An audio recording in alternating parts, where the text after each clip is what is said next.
Oh, we're live. Yes, I think we're live. Yes, Yes. hello, everyone. We are here back in our basically like technically third session of a grim hollow campaign. Kill Warlow. Uh, but for reasons, this is session 2. And before we go anywhere, I think we have our recap. Siva, what happened? Yeah. Sorry. That was just a really strange noise, and I don't know where that came from. Alrighty. So, we finished off the session before in combat, and this we started off in the continuation of that with the nasty, rotted deer beasts that were trying to, seems in particular, kill Boone. Um, Boone had turned into a werewolf, and the whole team was scrambling, trying to figure out how to unwerewolf Boone. Um, and after many failed attempts to contain the wolf was just too powerful. Boone was shrugging off stuff left and right. Mellori just jumped on his back and stabbed him.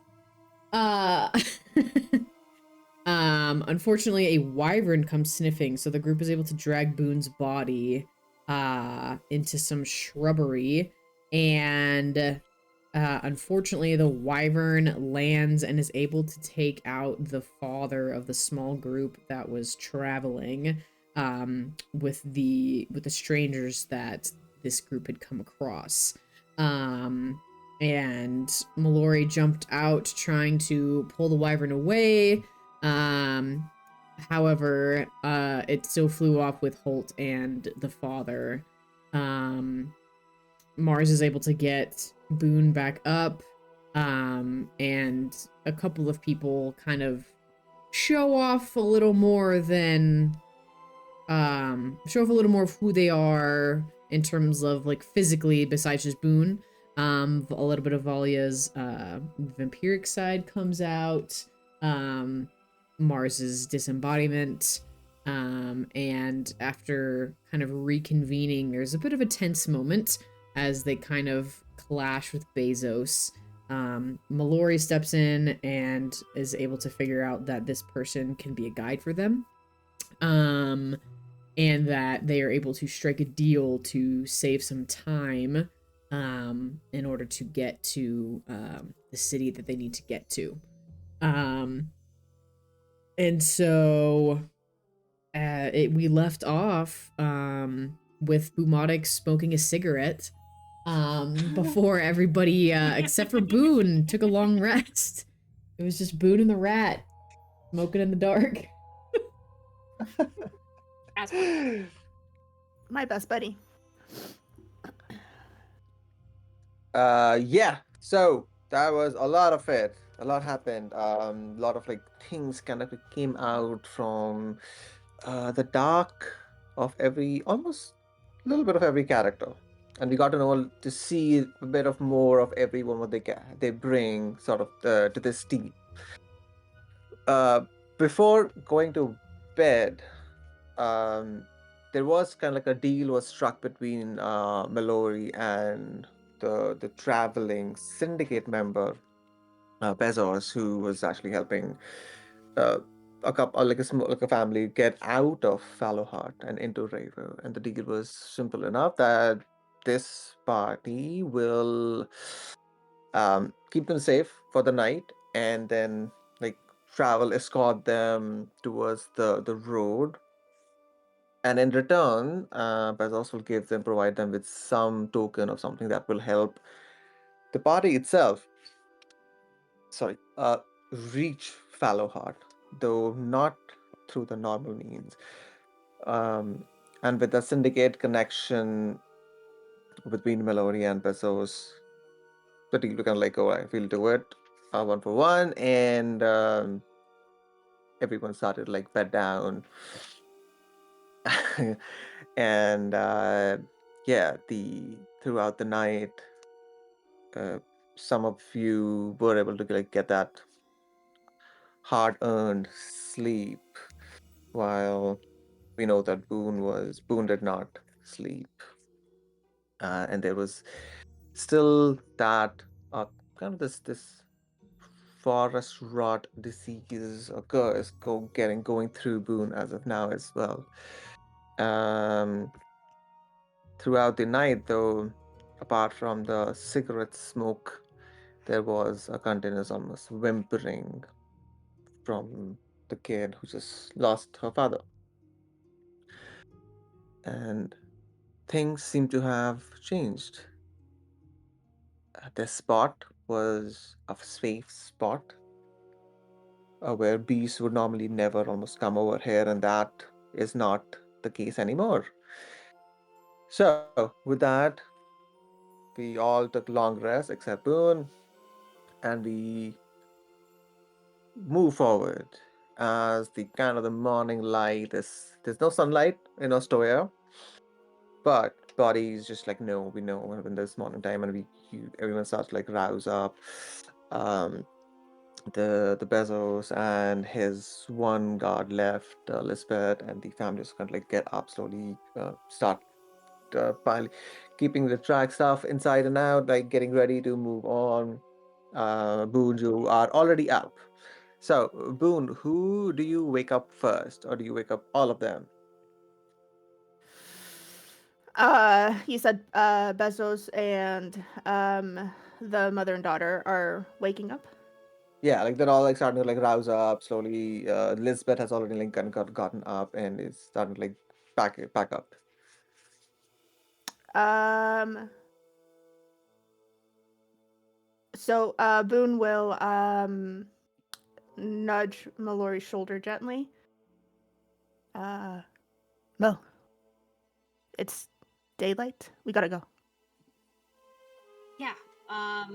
Yeah, she was zoning out. I believe Valya didn't I mean was it did she trance out like Mellori did? Valya's only a half elf, Okay. like technically. I just remember that like you were watching, you weren't sleeping. So Oh no, I she did not slept. know. Okay, cool. All right. Mellori is going to go and rouse the rest of the party. So whomever's closest, she'll go to first and just kind of gently shake everybody awake. Mars will be the hardest to wake up for sure. Mars crashes hard wherever she goes. Yes. She's used to them real nice sleeps, and it hasn't left her even though she's been traveling. Oh. With his dirty, stinky little cigarette hands, Bubonic will come over and place that dirty, stinky little cigarette hands on Mars' face. His little rat hands all over her little face to wake her up. We need to get him nicotine patches. I'm awake. Hey, people. Oh, is the rat? Hello, little one. Oh, it's light. Okay. I guess we must be off, yes? Yeah. Yeah.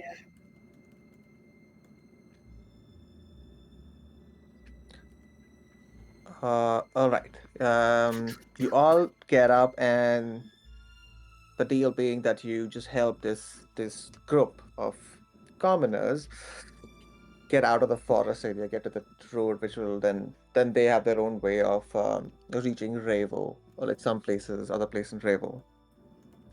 You all get up, get ready, and you start to leave.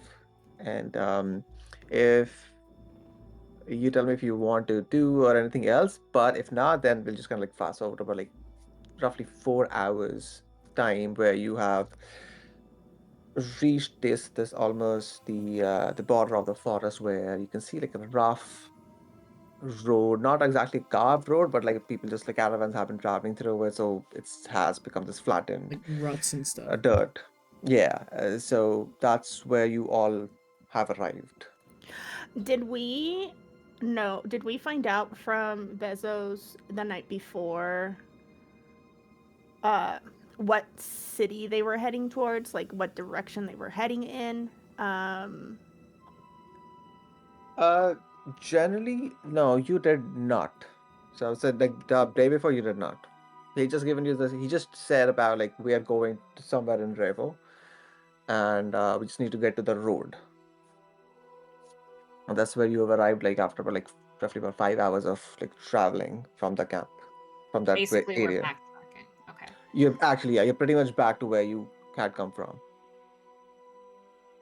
Something that Mellori wants to do while we're walking, and she's gonna be covert about this with each member of the party, and she'll start with Boone.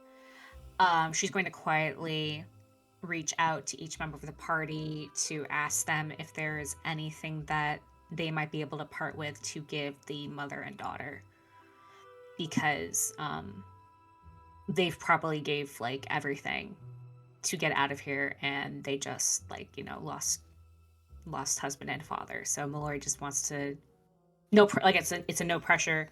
If you have anything to spare, she wants to quietly slip it to the mother, without Bezos looking. So whomever wants to contribute to that.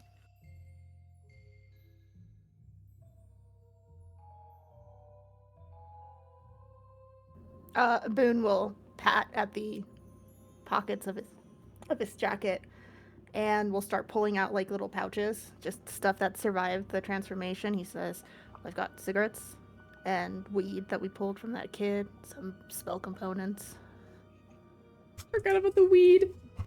Ah. I mean, weed's never a bad thing. They could sell it. Yeah, they could, but I also want to keep it for me. That's totally fair. Okay. Here, can I have that baggie though? Like we can like I'll use the baggie.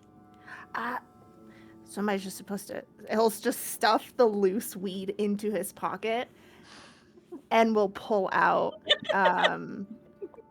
the gold that they pulled off the college kid, which was I think was like 15 gold, and give it to Mellori. Okay. They had I do recall that the two of them had split the gold, so Mellori is going to take out her half of that gold from the college kid as well. Nutch's arm, and then she's going to move on to Cal. Yeah, Cal will he kind of starts going through, well, not going through, like kind of looking in his bag real quick, and it's like, I have some rations. I don't know how much longer they plan on being on the road, but if they have a long journey ahead, any kind of food is good, and he'll hand over a few of his rations. Mellori gives Cal a small smile of thanks, and puts that in the little bag she's collecting. Next one she's going to pick up is Valya.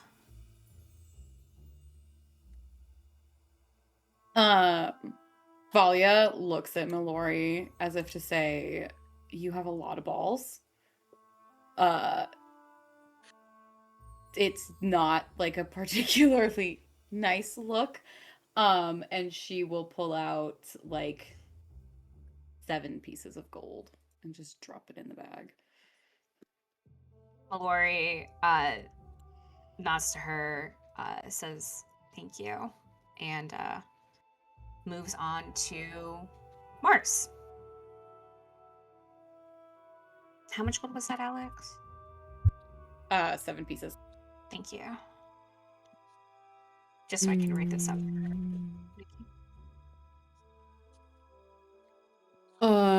Seeing everybody like donating, putting stuff into a bag, Mars kind of like meekly looks into her bag, not really having much, but she saw Cal passing over some rations, and she knows that she has some of those left over. So she'll put in. Was there 2 kids, Mickey? One. One kid. It's like Okay. almost like a teenage daughter, like 13, 14-ish. Okay. Mars will pull out 2 rations, and kind of intone that these can be specifically for the kid. Mellori smiles and says thanks.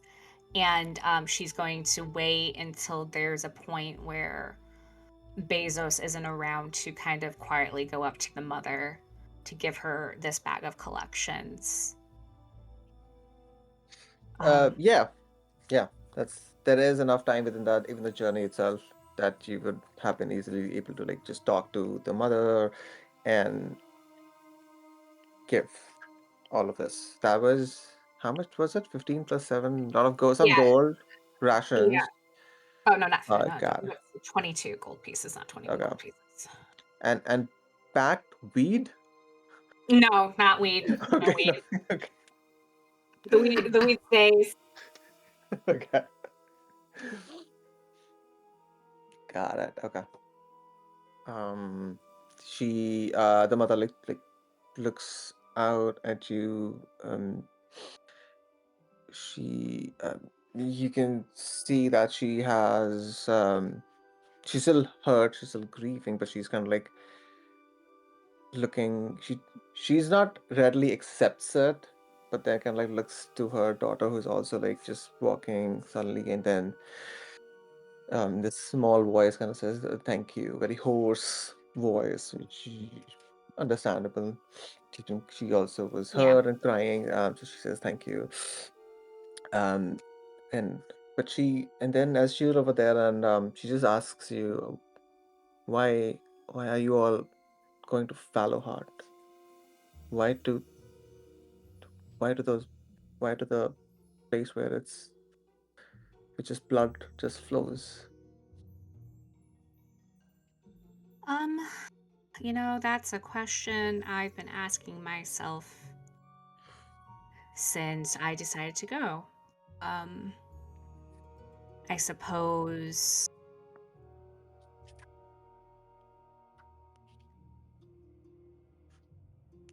you know, I don't know. I don't know why. It's just something that we have to do. Um,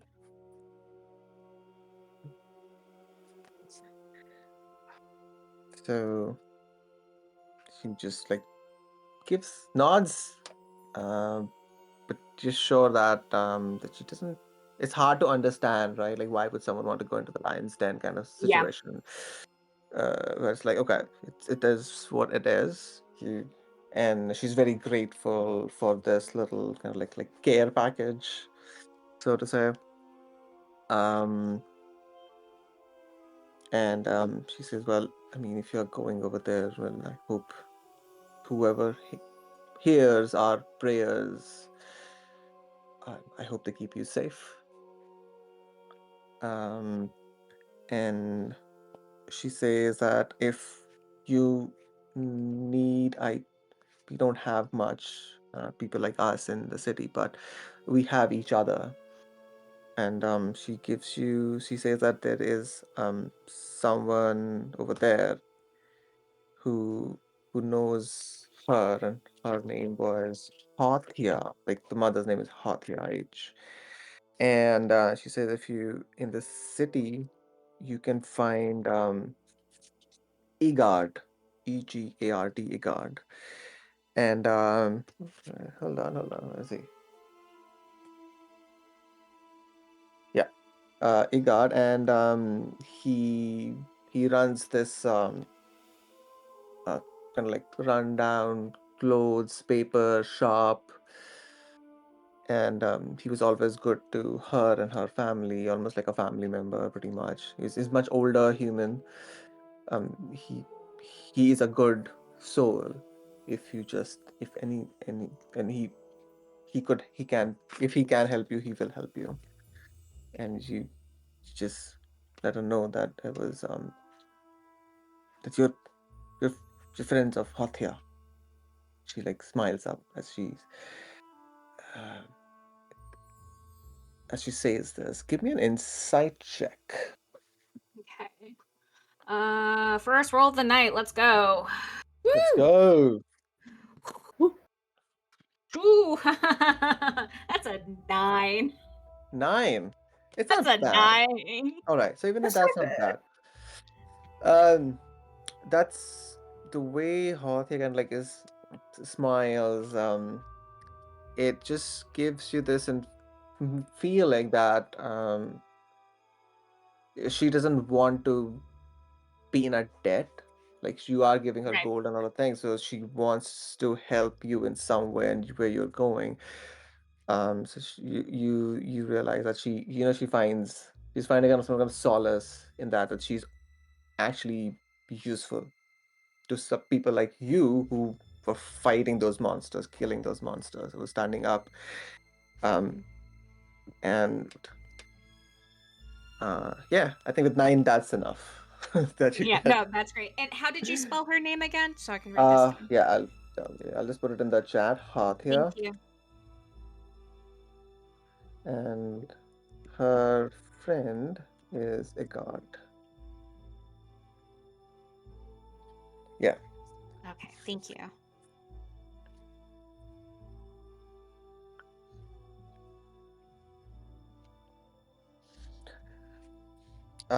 As you have now, you have reached the city, the particular the dirt road itself, and you see Bezos kind of like turns towards you and just says like, "Well, thank you for keeping us safe in the night, of course, for saving our lives and bringing us all the way here. I think me and Lisbeth got this handled." And as he's like talking this, um,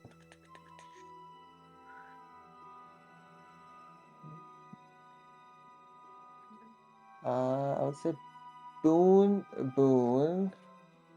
you notice that kind of this packed dirt road kind of like goes up to you and like curves, but at the end of that curve, which is about like half a mile away, you don't see it, but you see then like this dust getting off, and you then about few like 10 15 seconds later you see like a small caravan of like just 3 carriages pulled by these like ponies, and a small patrol of what looks like to be like guards, like proper like actually soldiers wearing this almost like armor, and they have 2 of them have their spears ready, and one of them like has a short bow almost like on the side, like guarding this particular carriage. And as they are coming along, Mellori, you instantly kind of like as they come closer, Bezos just says, "Ah, here comes our ride." And before they come here, my part of the bargain. And Mellori, you from even this distance, you can see the soldiers that are on the horses who are accompanying this small caravan are actually wearing armor of Revo. They have the colors and insignia of the Revo. Um, Wait, and then so he has a caravan that's being guarded by Ravo soldiers? yeah, there's a caravan about like 3 carriages coming through, and this caravan is also accompanied by about like 4 soldiers Hey, as who like kind of like escorting through this area. And you know that this area is technically under Ostoyan Empire, but there is enough presence of like Revo soldiers, and you know there's a Revo camp also, like military camp right. somewhere that Yeah, they like the Ostoyan Empire don't really come here, but there are enough monsters and beasts around. to have a But it military presence. is yeah, but it is still strange It's so strange. as they're still some ways away. Bezos turns to the group, all of you, and just gives a little bow. Says, "Thank you again for really saving our skin. I know we are too short, but it could have been a lot worse. Holt will be missed." And he kind of gives a glance to Lisbeth, and then says, "All right, here is what you want to do for to reach Fallowheart." And he kind of like then gives you the short, different direction ish to reach what he says. This the small village, and you know what? I'll change the map so that it's easier to see.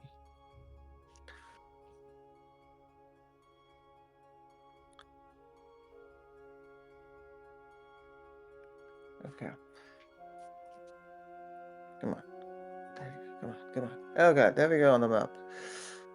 So he says that if you go this direction, you will eventually run into a Revo military camp. Just past that. So over here. Oh, correct. Is a small village called Malach. And then from his this vest that he was wearing, this coat that he was wearing, you don't really see it, and then suddenly there from a pocket, like a completely hidden pocket, like he brings out this 2-inch silver square,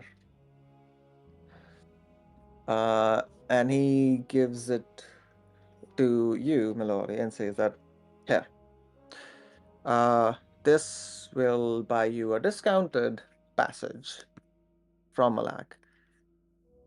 Go in the Malak, ask for Elben. Uh, he's just a fisherman who will take you. Uh, when you meet him, tell him that you are interested in catching the silver fish. And with this, and then you give him this, the silver, and he'll know you are the right people. And then you can do your own bartering for the passage. Okay, so let me make sure I have this right. We're gonna go past the Ravo military camp to a small village called Malach. Yes. With this silver square, we are going to find a fisherman named Elben and Yes. tell him that we're interested in catching silverfish. Yes. Lot of silver. Yeah. And the silver square, is this our payment or is it a signal that we are friends? Your friends. Okay. And yeah, your friends, and therefore the Friendly Albin discount. should give you some friendly discount. And rest is up to you how well you can get more discount or not. All right.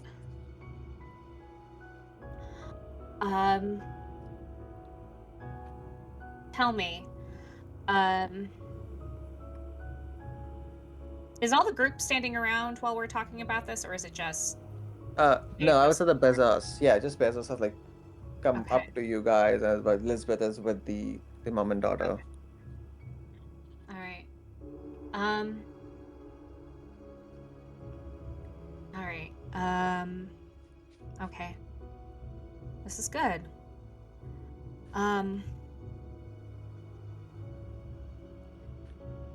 But now that we brought you here safely, Mellori is going to look over at Boone and Valya.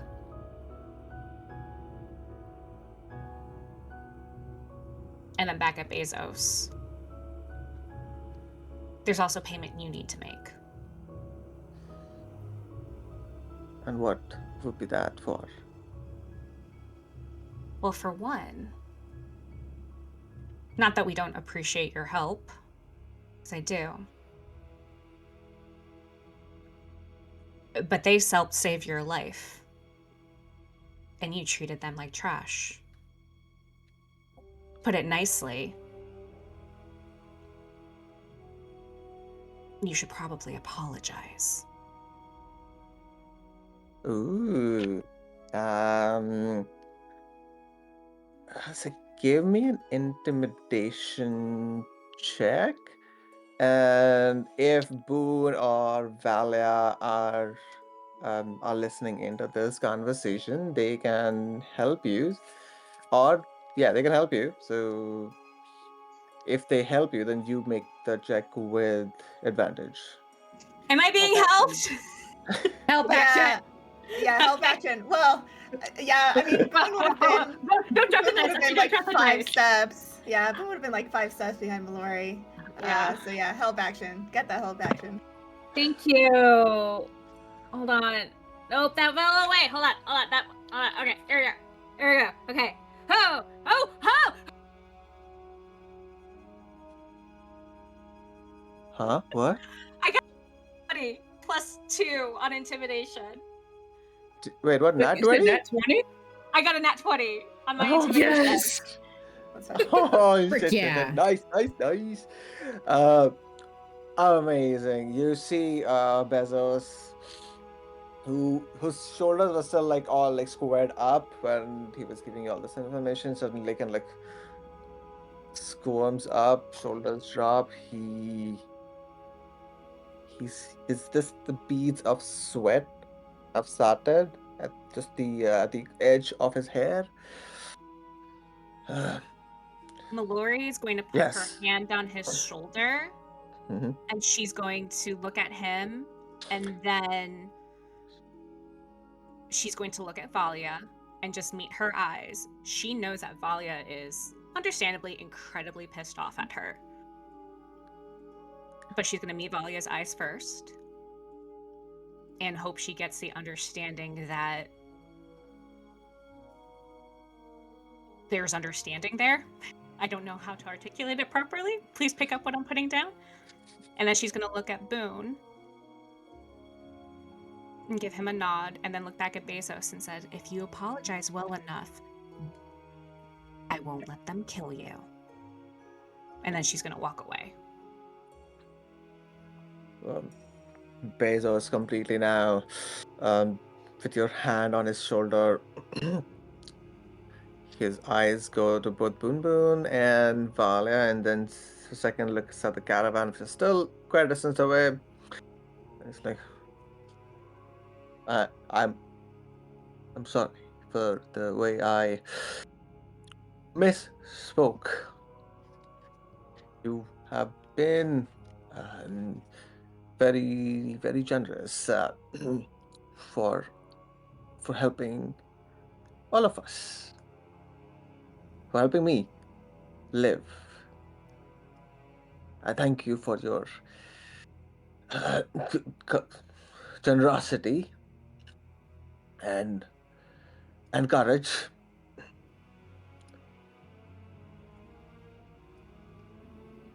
I'm sorry. I did. I'm sorry. Go ahead. No, that's it. That's it. He's just choking on his words right now. Boone will give Valya the slightest glance and say to Valya, did that seem genuine enough for you? Because it didn't for me. I'm not sure that there was nearly enough groveling. I agree. What would you do with him?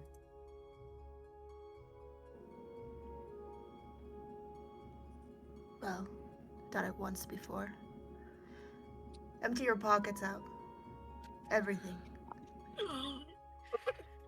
Hmm.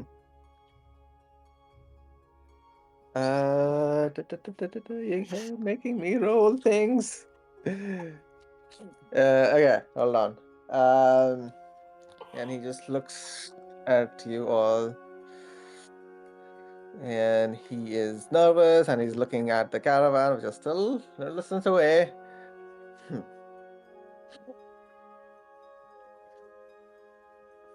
So that's all right. That's how it is. That's how it is. Okay. And he starts to empty his pockets out. There's like some rations there. There's some paperwork with some like roughly drawn like map of the areas from. There's a map out of like Fallowheart as he throws down on the ground. Um, he takes out the coin pouch and he says, "I owe money to Lisbeth and to Holt's family. But sure, here you go." And he just throws the whole coin pouch on the ground, which makes a decent sound, clunking sound. Um, and he's got like some ring that he was wearing. Three of them come out. He throws them. One of them is like stuck in his fat finger right now, so it just doesn't come out. He tries. Like he's like, it's not coming out. I'm really trying, and he spits on it. Finally, it comes out, and he just puts it on the ground, throws it on the ground also. Um,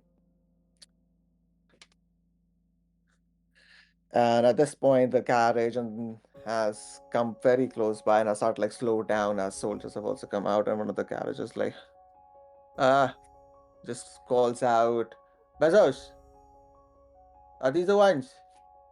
Are they all? Did you get all of them out? And he just looks, no, no, I did not get them out. Them. They are going in. Well,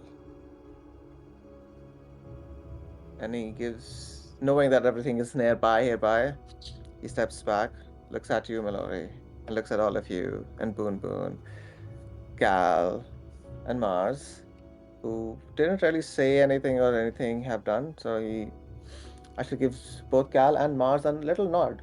Hmm. You, it's surprising to see people trying to be righteous in this world. All the best. And he just walks off towards one of the guys. Yeah, so just now halt and wicket. That place, and he like starts to go up in one of the carriages, like on the back of it, and he just like starts to tell the starts to say that to the soldiers, like, yeah, you just have to move on. It's not safe. That place is not safe anymore. I don't know what happened. And you see Elizabeth also kind of like goes to one of the other carriages, and the mother and daughter are also like slowly walking towards. They all look back at you. They give you all like a pretty decent bow and just say thank you. We'll, we'll pray for you. We'll pray for you, and thank you again. Mars Um, will give them a wave and a small head nod and just say, we are sorry for your loss, and may better luck await you.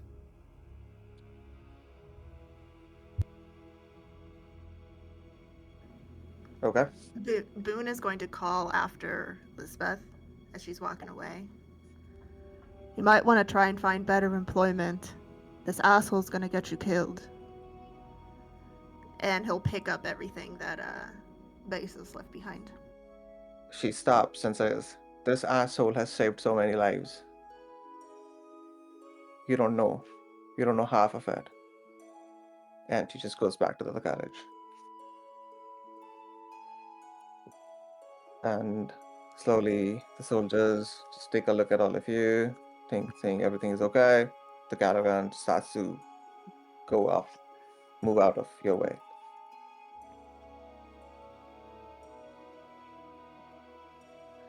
In the coin pouch actually, when you open it, you find it has about like 120 gold pieces and Austrian gold pieces, not the Revo ones, but Oh, actually the rectangular ones, the ones that we need. the ones that you need. Yes.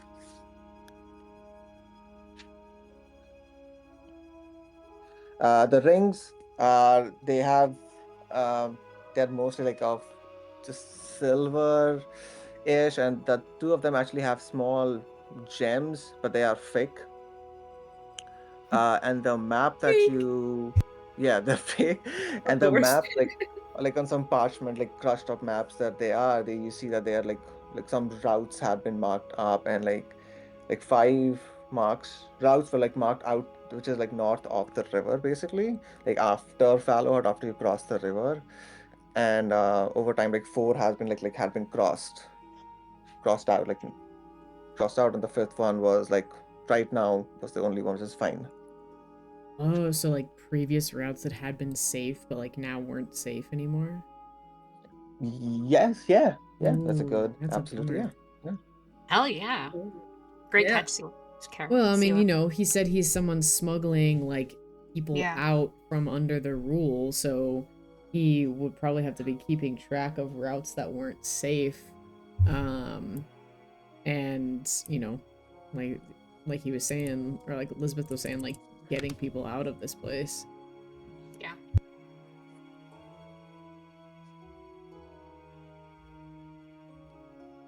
Good info to have. Very good info to have. Sorry, Oh, how yeah. much gold was it? 120. Astolian. Yeah, Australian gold. 120 That's Australian No, gold. that's gonna be really helpful.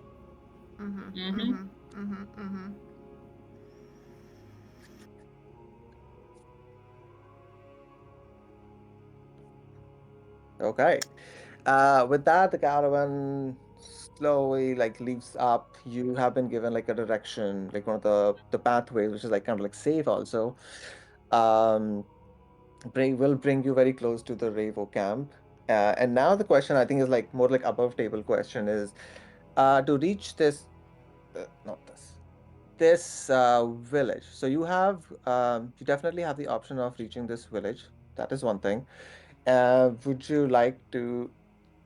How close would you want to be with the Ravo army camp, or would you want to like avoid the camp and then reach Malach? Because there are different ways to you can do that.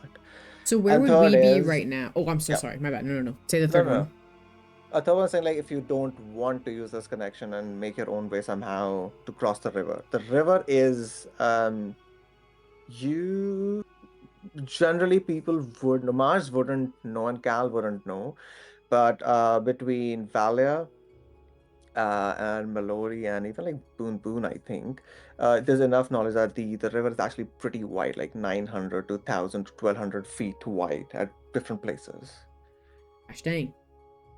Yeah, so you can't jump over it. So that's the third option basically, is like if you don't want to not go through this Malak route and make your own way to the other side of the river and then kind of get into the Fallowheart, the city, and there are different couple of different like gates that you can get through. And we would be coming from the north side or the south side? Yeah, north side. Got it. Okay. And this is Okay. the Yeah. Ravo army camp? That's the Ravo army camp. Yeah, for our purposes above table. Yeah, Got it. that's Ravo and But like Ravos are the homies, right? Like they're the ones trying to overthrow the Astolian Empire? yes. Okay. Yeah. They're the ones that Mellori is working Yeah. through. Okay. Cool. Okay. Yeah. I mean, probably best to just in general avoid a military camp, even if you're like kind of on their Yeah. side. But if you're not with them, you know, Yeah. like I would say maybe like if we're like somewhere around in here, maybe we can like just sort of, I mean, like what's the like distance here? Is it like, hey, if we're on the road, it's like we can see the whites of their eyes, or like could we? No, it's not. So the map is not truly to a Okay, particular scale. So if you want to avoid the camp, you can easily avoid the camp. You can just be going because there is enough. Like people do go to Fallowheart also. They just got have to it. go through the bridge, the whole thing, and there is obviously that. Um, I would say at least Mellori would definitely know a little bit of the structure going in here. The bridge is completely controlled by the Ostoyan and by Got the it. city of Well, Fallowheart. that's who we want to avoid. So That's why we're doing the smuggler. Mm-hmm. yes. Okay. Oh, so DM, if I'm understanding correctly, it's the Estoyans are controlling this bridge. The road that we're going down is a used road, but going to that bridge, you're going through a checkpoint, basically, right?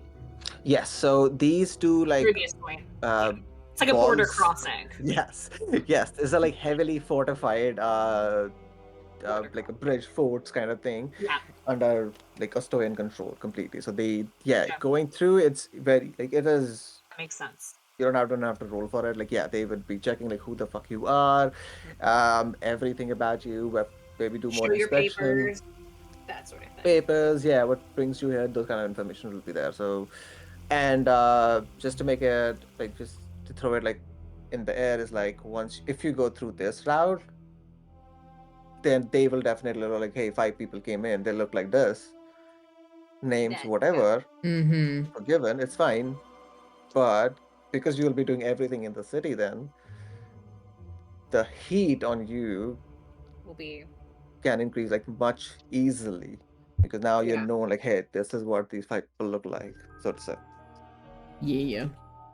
that Yeah. makes sense. I think we should I just pick try to up what get you're putting into. smuggled in. Yeah, that's definitely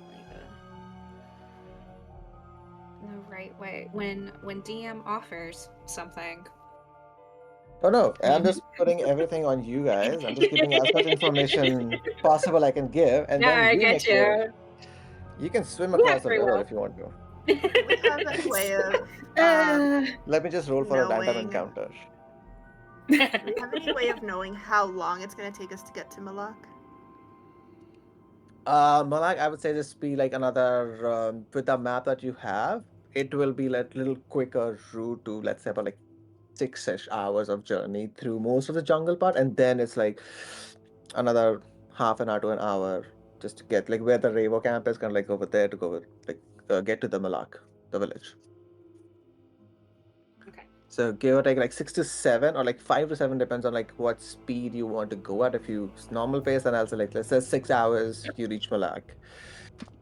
You go faster, we'll make it around 4-ish. We'll just make like some check just to make sure that you all can make it during that time. But that's it.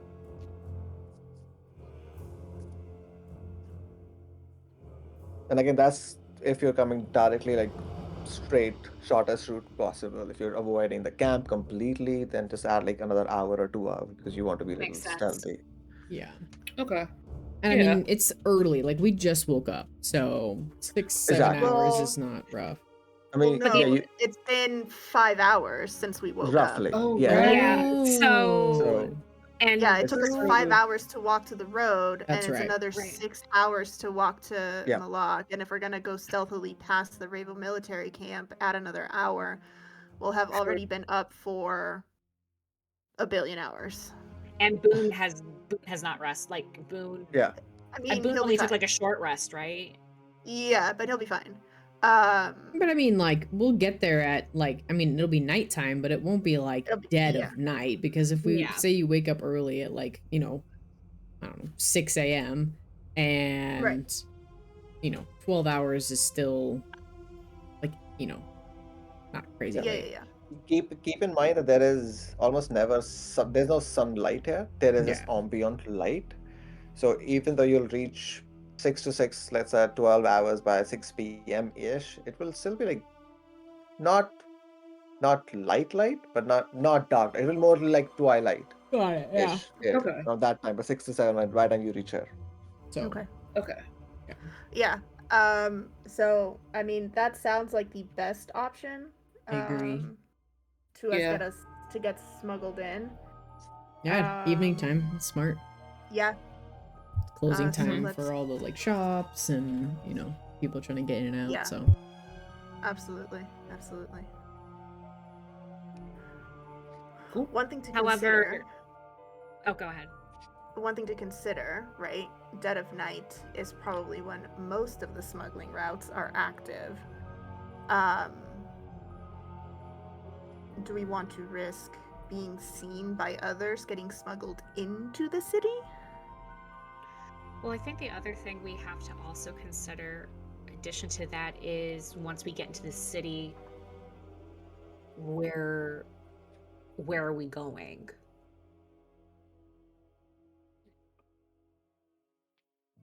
not a clue. Right? And then I on mean, top yeah. of that, like if like on our way to like, and this is hoping that we don't run into anything on our way even to Malach. So I'm wondering if we get to Malach and we're safe and sound.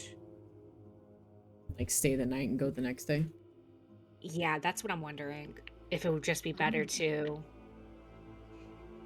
I mean, our contact would probably know best, but Yeah, that could be like an in between, like, because we could find out, like, okay, do the Estoians perform raids here, or like is Yeah. it safe to stay overnight, or should we just yeet? Like what would be the better option? Yeah, I think maybe getting info Yeah. from Elbin. Elbin. Yes. Then maybe we should get there, and then we can decide if we stay Just get the overnight in ley line. Malach or yeah. Yeah. I think we should at least just get there. Yeah, Yeah. let's just worry about Those good getting points. there. And Mellori will share with us that Bezos was a member of the Eppin Syndicate. They're my contacts in the city. So, and I have a contact in the city. It's just a matter of where in the city he is. So we won't be completely flying blind. We just have to get the information first. Perfect. Cool. Valya, can you give me a history check? Oh Lord. I This isn't believe gonna be in good. you. This isn't gonna be good. It's based on like you were in Fallowheart like sometime back. What you would have heard about Malach. Perfect. I'm gonna guide myself because I'm a fucking cleric and I can do Hell that yeah, now. baby! Yeah. And we are using when in doubt, buy new dice to cheer yourself Yeah. up. 100%. Beat back 100%. the sadness. So I got my Mhm. first set of liquid core dice. So we're gonna see how they do for me. Come on. Let's go, let's So go. pretty. I have my fingers crossed. Let's go. Well, don't, because that is a Okay. 4 minus 2. That is a 2. That is a 2. No! It's a fishing village. It That's it. smells like fish. It is a fishing village and it stinks because of fishing. Yeah, you never went there. Oh, Beautiful. why would you go there? Yeah. No. She All doesn't right. like seafood. It's fine. If All right, that I makes give Valya one of the salted brownies that I make, can she roll? Too late. Oh no. You can still give the brownies. I give you brownies. I'm sorry. Yep. All right, gang. What are you doing? I'll also say, based on Gal's experience and background going through the jungle, I'll just make so Gal can make a survival check, and if Gal you roll above 20, and I'll say you'll have an advantage also because of the map. And if it's above 20, you will cut down your travel time. It close to by half. So that 6 hours will by default will become at least like 4 hours. Okay. Let's see. Okay. 21. Woo! Let's go. All right. 19 plus 2. Awesome.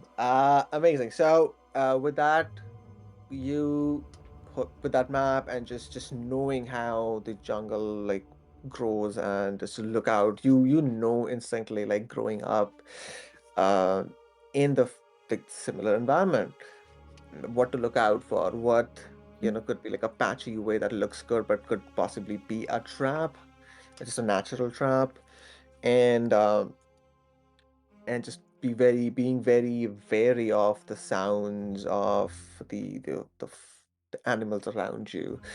You within like 4 hours or so ish, you reach at least the area where the military camp is now more or less visible for all of you.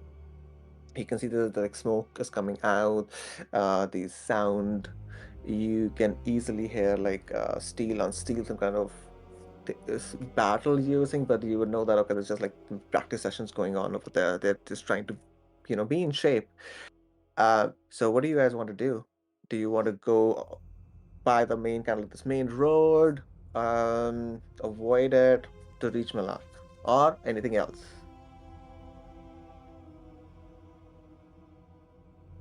um, do we see? So we see the camp.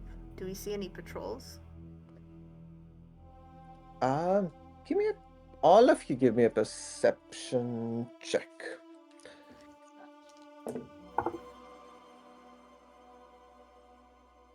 9. 21. 17. Wait, there was a Not good. 21. 7. 7. Okay, who got 21? Cal. Awesome. Amazing. Okay. He's at home in Um, these woods. yeah, exactly. Right. So Cal, you're at home in this woods. You easily spot that. Yeah, there are like smaller like patrol units like on the main road also that have gone by. But like you spot that like heavy boots, like some people like who are wearing heavy armor also would leave like more of indentation on the ground itself.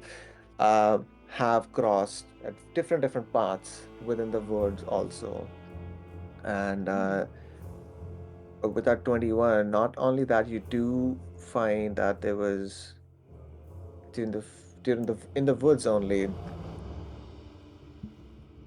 people had died.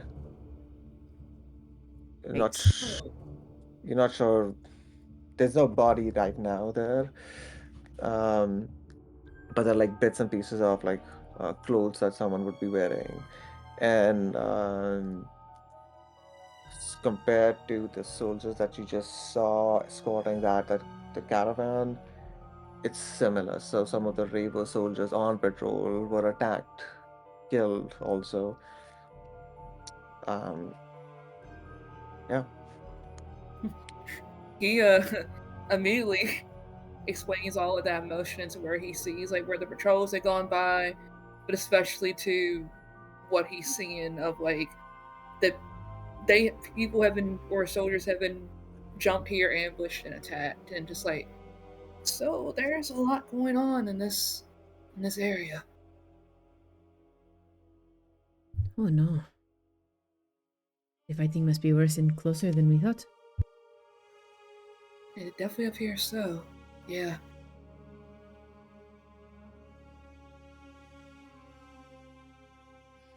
I mean, we should avoid this, yes? I mean, we mean them no harm, but we would be strangers in the woods, close to them, maybe not taken well.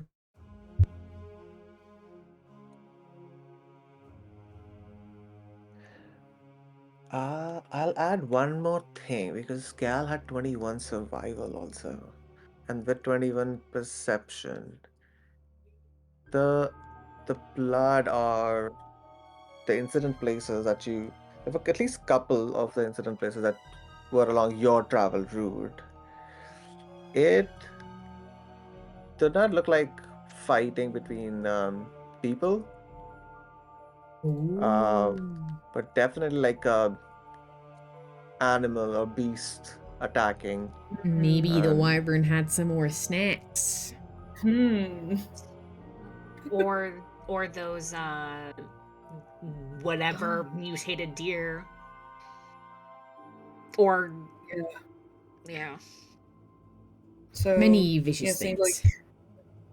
like either take the chance of taking the road and getting seen by the patrol, or stick to the woods and possibly encounter more beasts or animals. Well, I guess it is. Do we rely on our ability to talk our way out of things, or? And she looks between Valya, Mellori, and Boone Boone, and the way that talking has gone. Don't judge. This subtle judgment that just rolls off. I love it. Well, I mean, look, Mars grew up No, being it's- like the silver tongue, like talks her way out of everything, and just sees everybody here jumping to violence, and is just like, "Geez, Louise." She said, "Yeah." throws her hands up in the air, just like, oh, okay. Exactly. Yes, or our ability to fight off some wild creatures, which we've proven we can do, though not without some scratches, but we will rest in Malach, yes? Maybe we take our chances in the woods.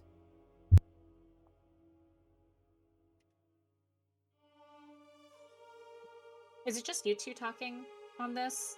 No, I okay, don't think so. he would have. Yeah, they just the whole party. Okay. Mellori is nodding along to what they're saying. Well, this is still a main road. It is still being used. It's just the checkpoint. So I think as long as we don't make ourselves too wild to draw attention, we are just a traveling group of people watching each other's backs through dangerous territory. Mars looks at all of them. Mars is so judgy. I love it. Not conspicuous, eh? Well, I was thinking more of hook our arms together and sing our way down the road. But, you know. I mean, I can carry a tune. I don't know about you. You don't want to hear me sing. Maybe I do the singing, yes? Yes. I'm good with anything. Just that we get there safely. The best way to blend in is to look like you belong. Or act True, like you belong, I should say. and with Boone not being at 100% just yet, and Cal kind of coughs a bit, and I'm still getting over whatever that was. Maybe fighting isn't in the cards unless we have to. I would agree. So, the road. The road? Valya? The road is good with me. Down the road again. Just You know can't that wait to get on the road again.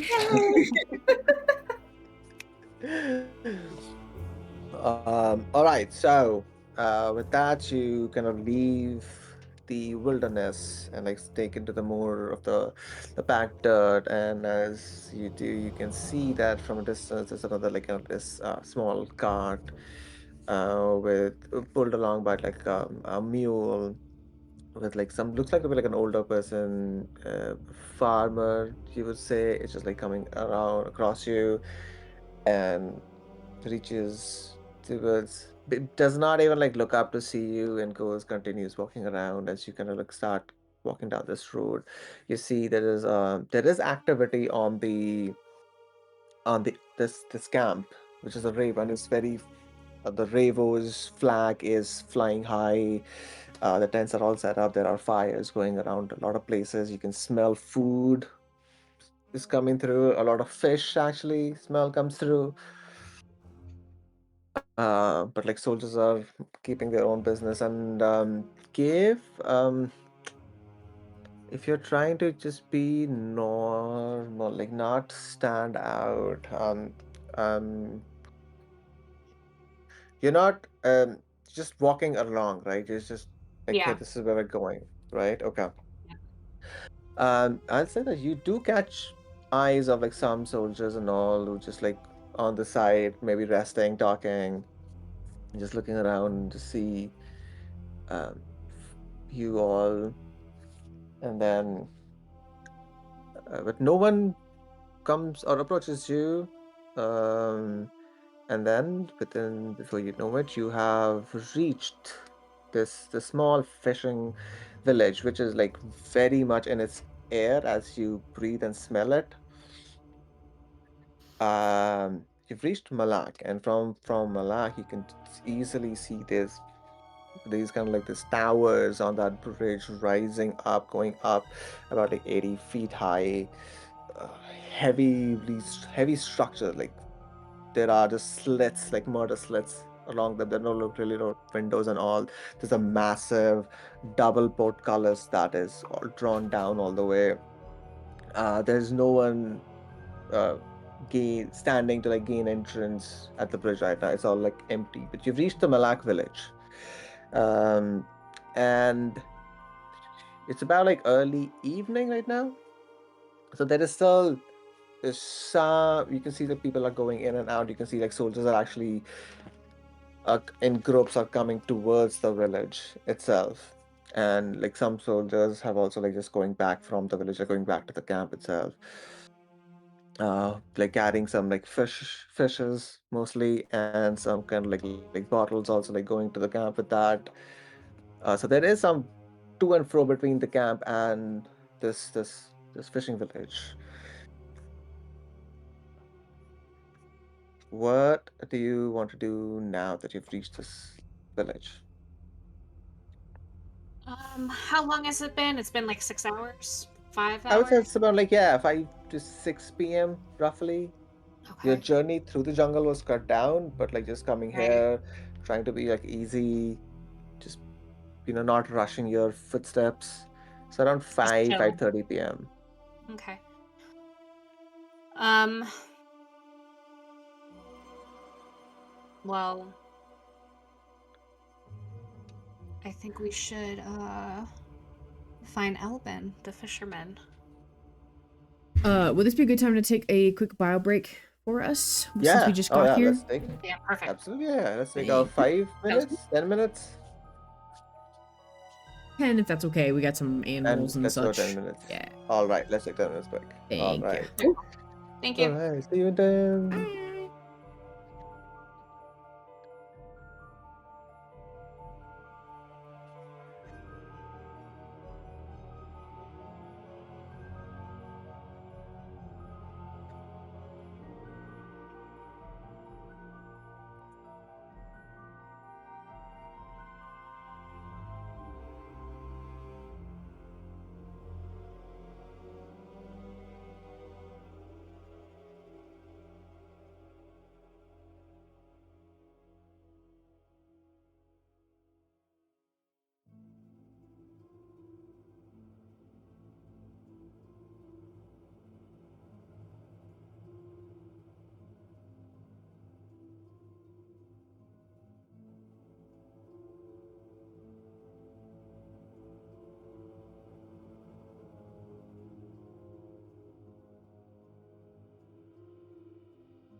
No, a tu cama. Vete a tu cama.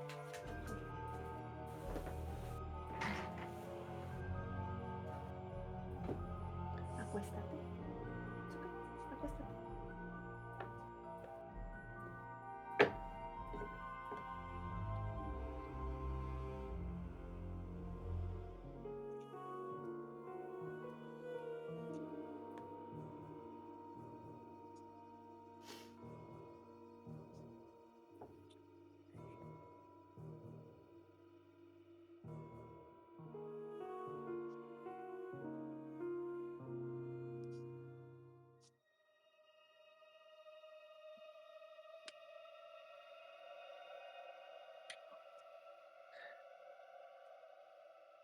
Acuéstate. It's okay.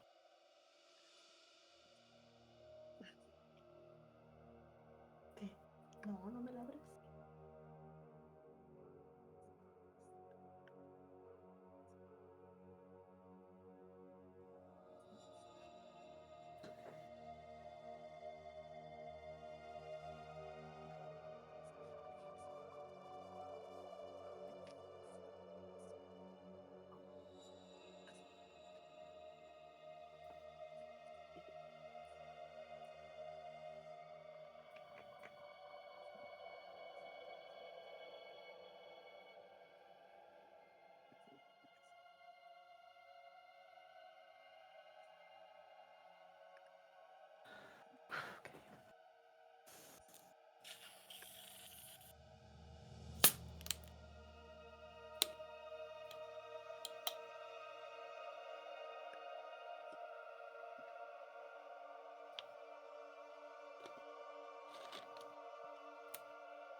All right.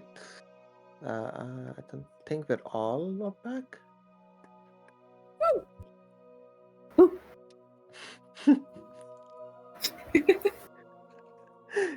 Can't skate. Pants skate. Pancake. Also, this is completely unrelated, but last week, Sue and I decided to be adventurous and we made kitchen sink cookies. And they're the best things that I've ever baked in my life. Oh. Damn, nice. What And, kind of cookies?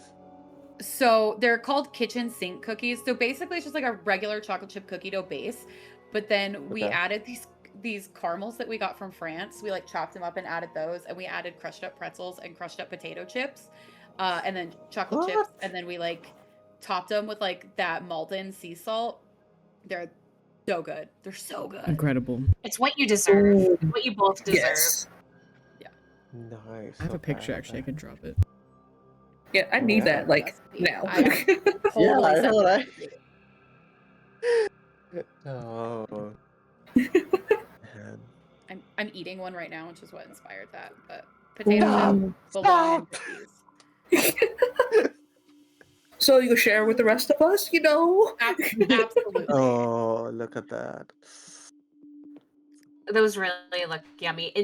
How did the potato chips hold up during?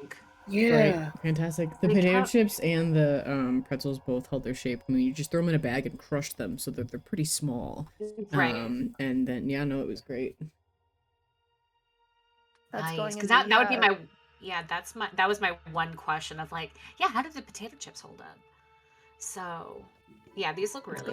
They would add with like extra crunch and then saltiness, different Yeah. kind. I Yeah. think. Yeah. Oh. Man, now I want potato chips. Galaxy, does this fall in your hatred of savory and sweet together? 100%. They don't belong together. Ah, come Galaxy's a on. hater. Listen, I'm gonna run through the list of things I will not eat together. Sweet and savory, they never go together. I don't like grapes. I don't like mango. I don't like cake. Cake? Like what? Any kind of cake? Any kind What of do you- cake, like sweets What? in general. I'm not a big sweets Oh, person. Yeah. That's okay, fair. then it's fine. Okay. Then, You know what? Yeah. I'm just gonna say the unpopular thing. You can't trust a grown-up that's a picky eater. You can't do it. That's Who said that? like Who said that? Say it to my I Who face. said said that? that. Say I that to my, will say it say it to my your face. face. I'm getting in the car right now. Please. I will say over like the past like 10 years or something, I found that like I can't do sweets as much anymore. Like I don't know what it Okay. is, Oh but yeah. like I have Yeah. noticed like I wish I yeah, had that sometimes problem. I wish I could. the last I the last time I had any type of sweet was when I sent that picture of that like ube cheesecake yeah. to Oh, the it's so good. West March server a while back. That was I Yeah. think the last sweet thing I've had. Oh. But I think Yeah, I no, I also think I fall had like in 7 York the patties nat. today already. Wow. Hey, you can't Wow. as a fellow York patty lover, I mean, you can't go wrong there. It makes I them mean- it tastes so nice. Peppermint patties are good. They are good. They I are. will admit. But yeah, no, not much of a I sweets mean, person. better for So, you. Yeah. Yeah, 100%. Yeah. I went to elementary school with a kid who didn't like ice cream. That's That's a weird. problem. That's a travesty. Yeah, That's Yeah. yeah. I worked very hard for my kid to like ice cream, and she likes it, so I'm very happy about it. Look, She I've Imagine said Initially it did not. many Initially did not. I was times. like, no, you gotta try it. You gotta try it. You gotta try it. Yeah, no, I've said many times that like if I wouldn't just like, die, I would live on pizza and ice cream if I could. Like genuinely, ice cream Yeah. is you could I would be the kid that you could lure into the van. I'd be the adult that you could lure into the van if you were offering me free ice cream. This is Like why it this is why wouldn't you have a even cream this is why you have a creamy now. Yeah. That way Oh you'll no. never be without Yeah. it. Yeah. No, it's I don't care if it's 2 degrees outside and there's ice cream being offered, I will eat it. Oh. All right. Yeah. Awesome. All right. Lucy also falls into that. Yep. I have added to our session recap. See when Alex made kitchen sink cookies last week? They were Nice. dope AF, and they Yep. haven't shared, which honestly, kind of rude. And that's staying in the season. You session don't recap. even want them. Just because I don't want them doesn't mean that the rest of the group doesn't want them. I posted a We'll picture. make Galaxy a savory treat, and everybody else gets a sweet treat. Great. We could Yes. make her the Baby Bell biscuit What? things. Oh. What? This will be the post game. We'll share the Okay. magic post game. Okay. Damn. Okay. Okay. Getting hungry now. Dang. All right, Me so too. we're Same. in the fishing village. I just forgot what I was about to say with So all we're those in the cookie fishing thoughts. village. Yes. Right. Yes. Thank you. And it's stinky You. AF. Yes, there is that fish smell to it. And you can easily you can see that a lot of people, like at least the military camp, like are going in and out of the village. There seems to be like at least like one spot where the lights are like all up and gives the vibe of a tavern, as there's like a lot of like sound, people talking, chattering, laughing around, coming out of there. So where do you want to go to? Where do you want to go? What's going on? Well, I mean, we You have are to in the village. find. We should. Well, we don't have to, but we could find Elbin's Elbin? store. She didn't give us the name. She just said that it was a rundown paper and clothing shop. That's what my notes say. different Oh no, store. That's in No, that's in that's a different Fallowheart. That's store. in Fallowheart. Oh, That's in right, That's Fallowheart. yeah. Fallowheart. So Mighty. Elbin is a fisherman. Can we see the water from where we're standing right now? Yeah. From where you're standing, I would say yeah. Do There's we a gentle see slope. do we see boats out on the water or no? Out on the water. Give me a perception check to see if there are boats out on the water. All right. That's going to be a 20 dirty 20. 30-20. Yeah. You do spot like it's like one boat that is like seems to be like coming towards the village, that's getting darker now. There is Okay. like a boat that is coming towards back, I think. Okay. And you do see like a couple of more. Let's say no, you have not. if you've not entered Malach right now, I would say that's what you'll see for now. Just like one, but at least they're coming back. Okay. Boone will turn to the group. Chances are, a lot of these fishermen are either heading home or heading to the nearest tavern. I think the nearest tavern will be our best bet at finding this elven fellow. That seems like a astute observation to me. We can maybe get a quick bite to eat. Just take stock. Yeah, 2 birds, 1 stone. Yeah. Mellori's gonna look at Boone. How's he holding up? Mr. No Sleep. He's fine. Insight check. He's swaying, swaying a little bit. He's Like- swaying! Just a little bit. Lovely. You know how, like, when you're so tired, you're just sort of standing there and you begin to sway a little bit? Yeah. The moment we come to a stop, if that stop is prolonged in any way, shape, or form, he will most likely fall asleep standing up. But he will power through with some food and drink. How's Cal? Okay. Boone's being Boone. Cal, how's Cal doing? Because I know So- I know you got hit nasty. Yeah, so even though he had a long rest, you can tell like he's moving like a little sore, and like the cough and that rot is Yeah. gone. It's still like that. He still has like a lingering cough every now and again, but overall, he's doing a lot better than Boone. He's doing good. There's Boone and then there's everybody else. Okay. I know Mars and Valya are good. Mars is just, while they've been walking like into the city and like looking around right before they like got into the village, Mars is just asking Valya how she got bubonic. Aww.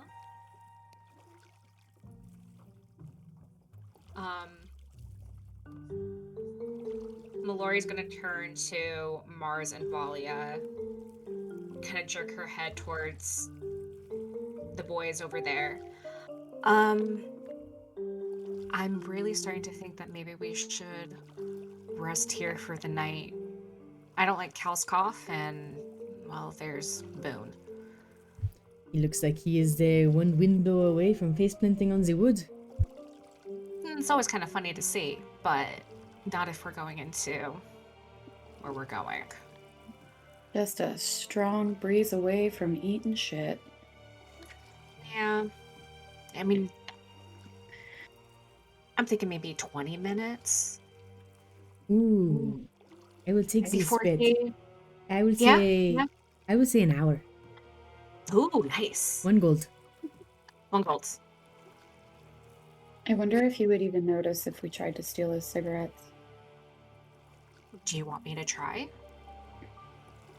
My rat does. Okay. Not Valya. I'm not Valya. You're Valya. Mellori is going to walk up, sidle up to where Boone and Cal are standing. Hey, so we were talking. We think it might be a good idea to rest for tonight. Gonna take a look at your cough, and she kind of pats Boone. And while she pats Boone, she knows where he keeps his cigarettes. So rude. I love you. Don't worry. So she's gonna try and Yep. so sleight of hand. Yep. Sleight of hand versus Boone's passive. Do Yeah. I get advantage on this because he's about to face plant? No. Boone passive is 16. That's your DC. Guidance! No, that gives it away. No. Wow. Okay, Damn that went. Or hold on. There we go. Oh, 14 plus 6, dirty 20. Let's go. Oh yeah. All right, you got it. I think so. All right. I think you got it. Yeah. She's not going to take all his cigarettes. How many cigarettes does Boone have? 6? I think so. He would have smoked 2 or 3 overnight. Okay. So he's down to 4. All right, so she's going to take 2. And Fair. yeah, she's only going to take 2. And she will absolutely be tracking down more cigarettes for him. And then she will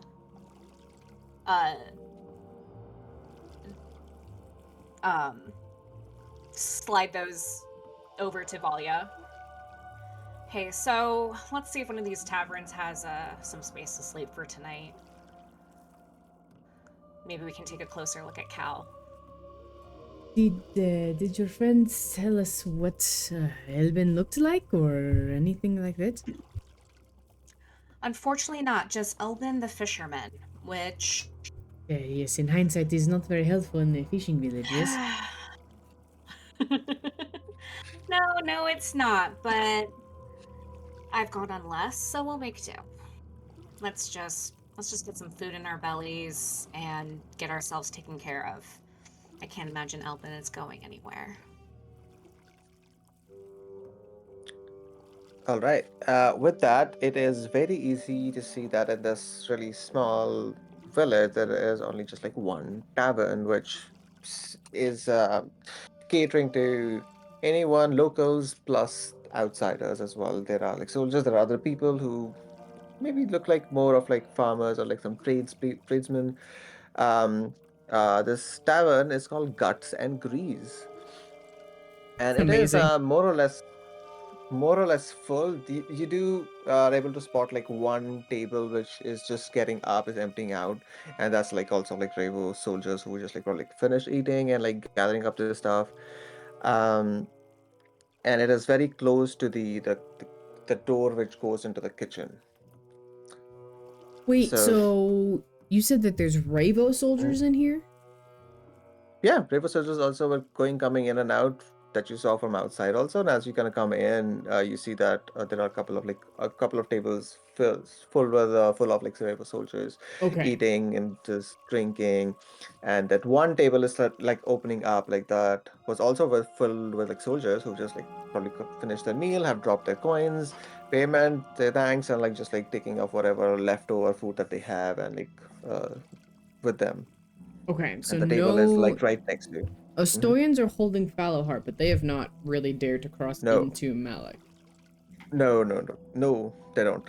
Okay. As a matter of fact, you have not seen any like anyone wearing Ostoyan like insignia or like signage or anything. No one, nothing. No one from Ostoya at least stands out. If they are there, they're just hiding in plain sight.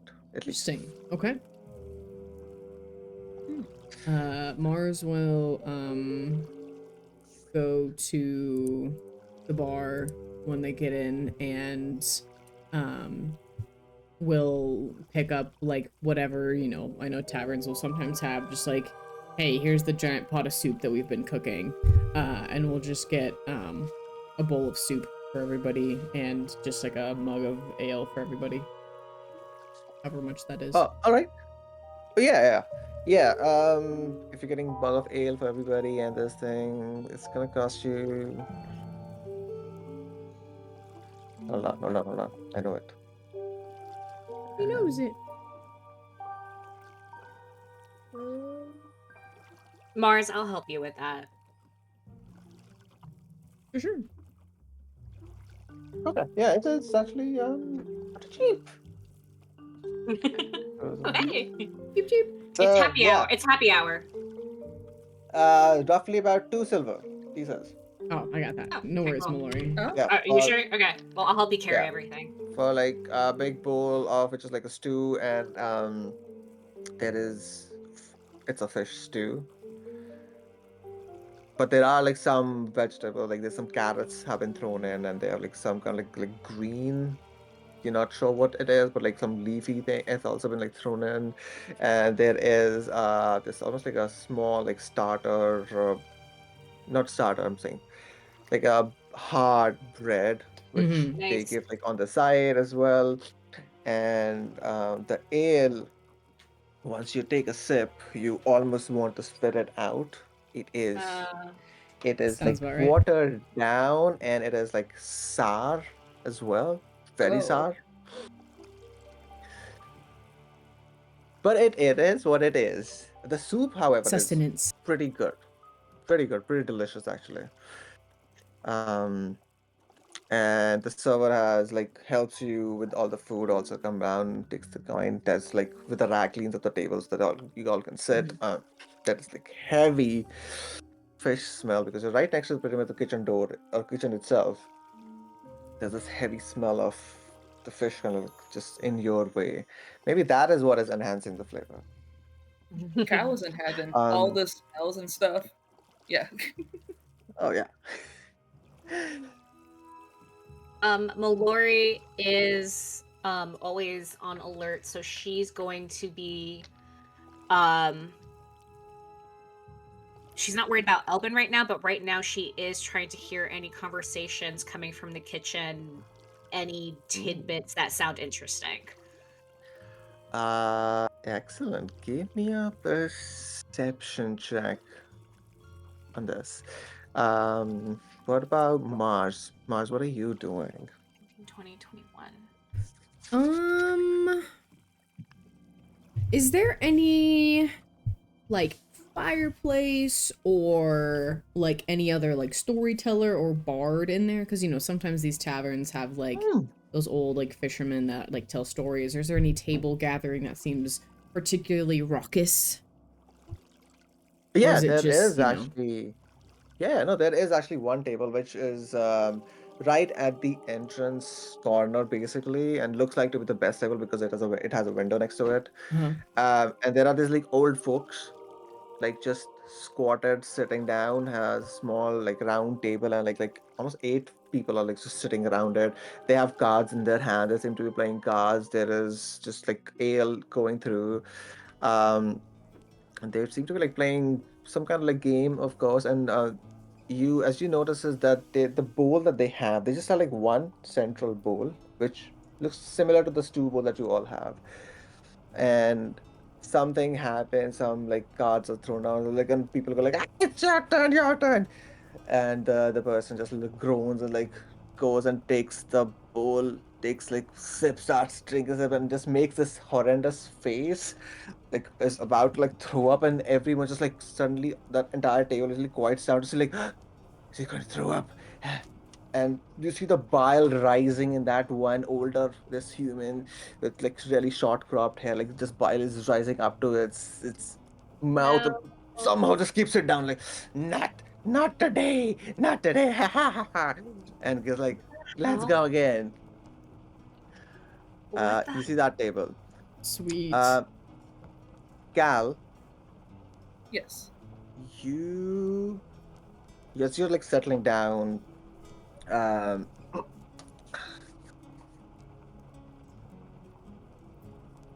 you see a face among the people who are just milling about, and there are about like some odd 40-ish people. It's a smaller space, but like it's packed in.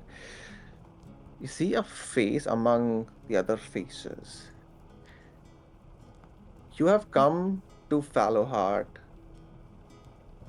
taking the mission, taking the job of, all right, killing Warlow, a vampire. But there are two names on your list. Mm-hmm. What is that one? Give me one name. Uh, one name would be Silas Novak. Oh, nice That's a name. cool name. Is actually the Silas. name of one of my other characters. Heck Excellent. yes. Even We better. love the cross Um, streams. Yep. all right. What can you describe what Silas Novak looks like? Oh, he is um large build, kind of like long, dark black hair that goes long, goes past the shoulders. You can tell that he's hasn't had maybe the best life. He's covered in a few scars here and there, most notably one that goes from his cheek, the upper part of his cheek, kind of down to his chin ish, like a nasty scar. Um, yeah, just kind of like a big, imposing fella. And he's like you said, he's a big fella, right? He's a big fella. Yeah. Well, 6'2", 6'3". Okay, yeah, cool, cool. Da, da, da. Okay, so long hair, big fella, few scars, one scar which is pretty prominent, right? Yeah, on his face. Mm-hmm. On his face, like from cheek to like almost to his neck under the chin, kind of like this pretty Yeah. big thing. Okay. So you're getting situated, you got your ale, you got this stew which like smells actually very, full of brothiness, umami thing. Um, and you're just taking in the vibes, and this is like pretty chill vibe here, like everything is normal, like people just talking about daily business. You're looking around and you see some soldiers, a young group of soldiers who just like again like just talking and chit-chatting, and uh, you immediately recognize that they are green. They've never seen a battle or anything like that. And your eye wanders across to a head which stands above the kind of the crowd. Long hair, this broad shoulders. You don't have a clear look. You see this figure turns, and then you see some scars. How does Gal feel when you see this person? Whoa. Like, what would your teammates who are still over here also looking around, wary of where they are, what would they see? At first they just see him like casually looking around as he's eating. His head kind of slowly turning from person to person, and then he stops, and you see his eyes narrow slightly, and you notice the grip on his spoon tightens a bit. Well, not even a bit. It tightens, and you swear you almost see the spoon start to bend a bit, and he slowly exhales before kind of snapping out of it, realizing that he was so locked in, and kind of calms, but his gaze still stays in that same direction. And as your gaze stays as that spoon which you were bending, thinking this is metal, but it's actually wooden, snaps, the person turns, and there is no that big scar is not there. The nose is a little bit off. It's it's not Silas.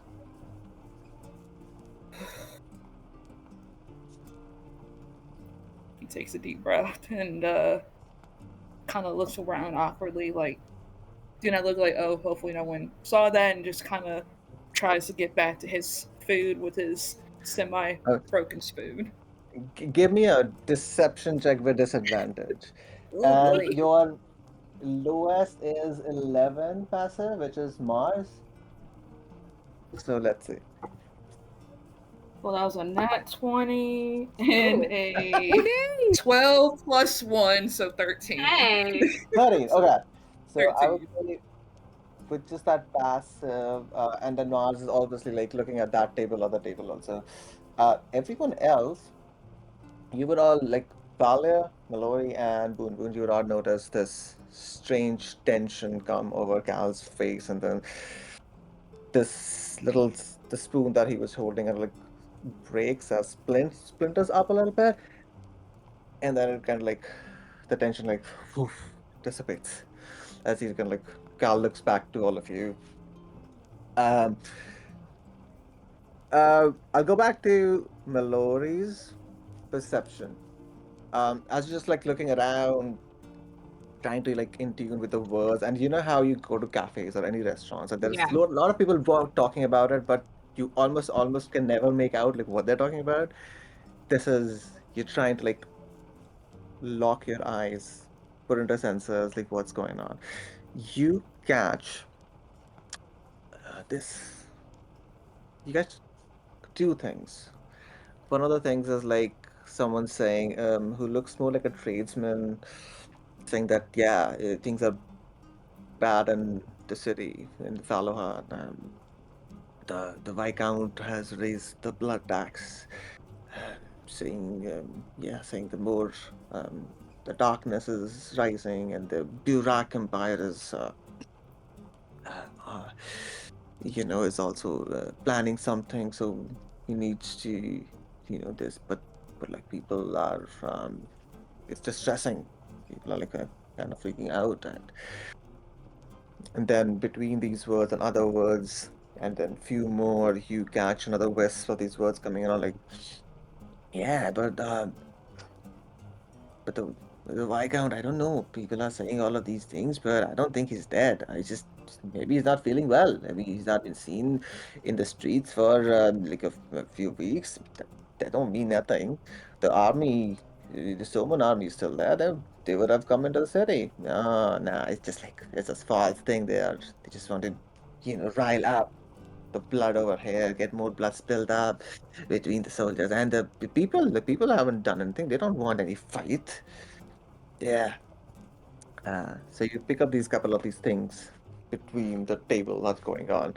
Um, uh, Boone, what is best boy Boone doing? Um, he is eating, drinking, is going to narrow his eyes at Cal as he snaps the spoon. And then we'll go digging for his cigarettes. And when he realizes that there's only 2 left, anybody at the table would see this internal conversation just sort of play across his face. Like, am I really so tired that I've had another 2? And is trying to like retrace his steps mentally. Oh man. Closes his eyes, shakes his head, takes out the cigarette, and will just smoke it. And will look to the only possible culprit, Bubonic.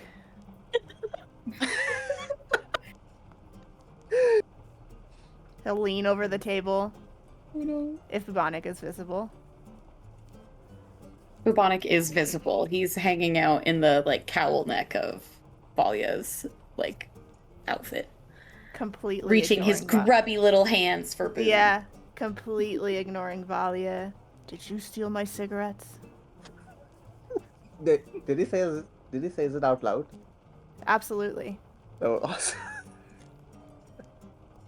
Boone, not Boone, Bubonic he just is reaching out with little grabby hands, just flexing his little rat fingers at Boone.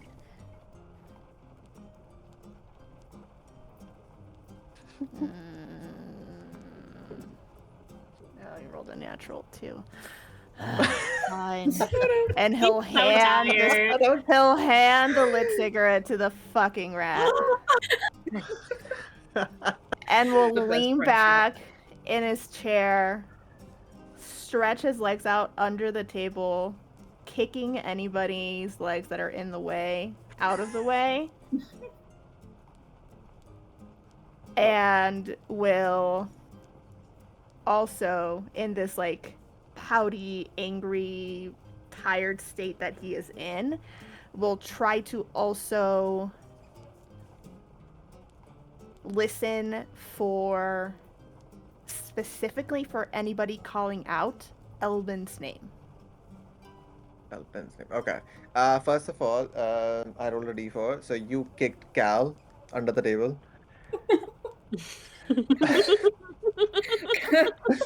Cal like it's a low growl for a second, and he like looks over at Boone. He doesn't kick him back. There's just that moment of like.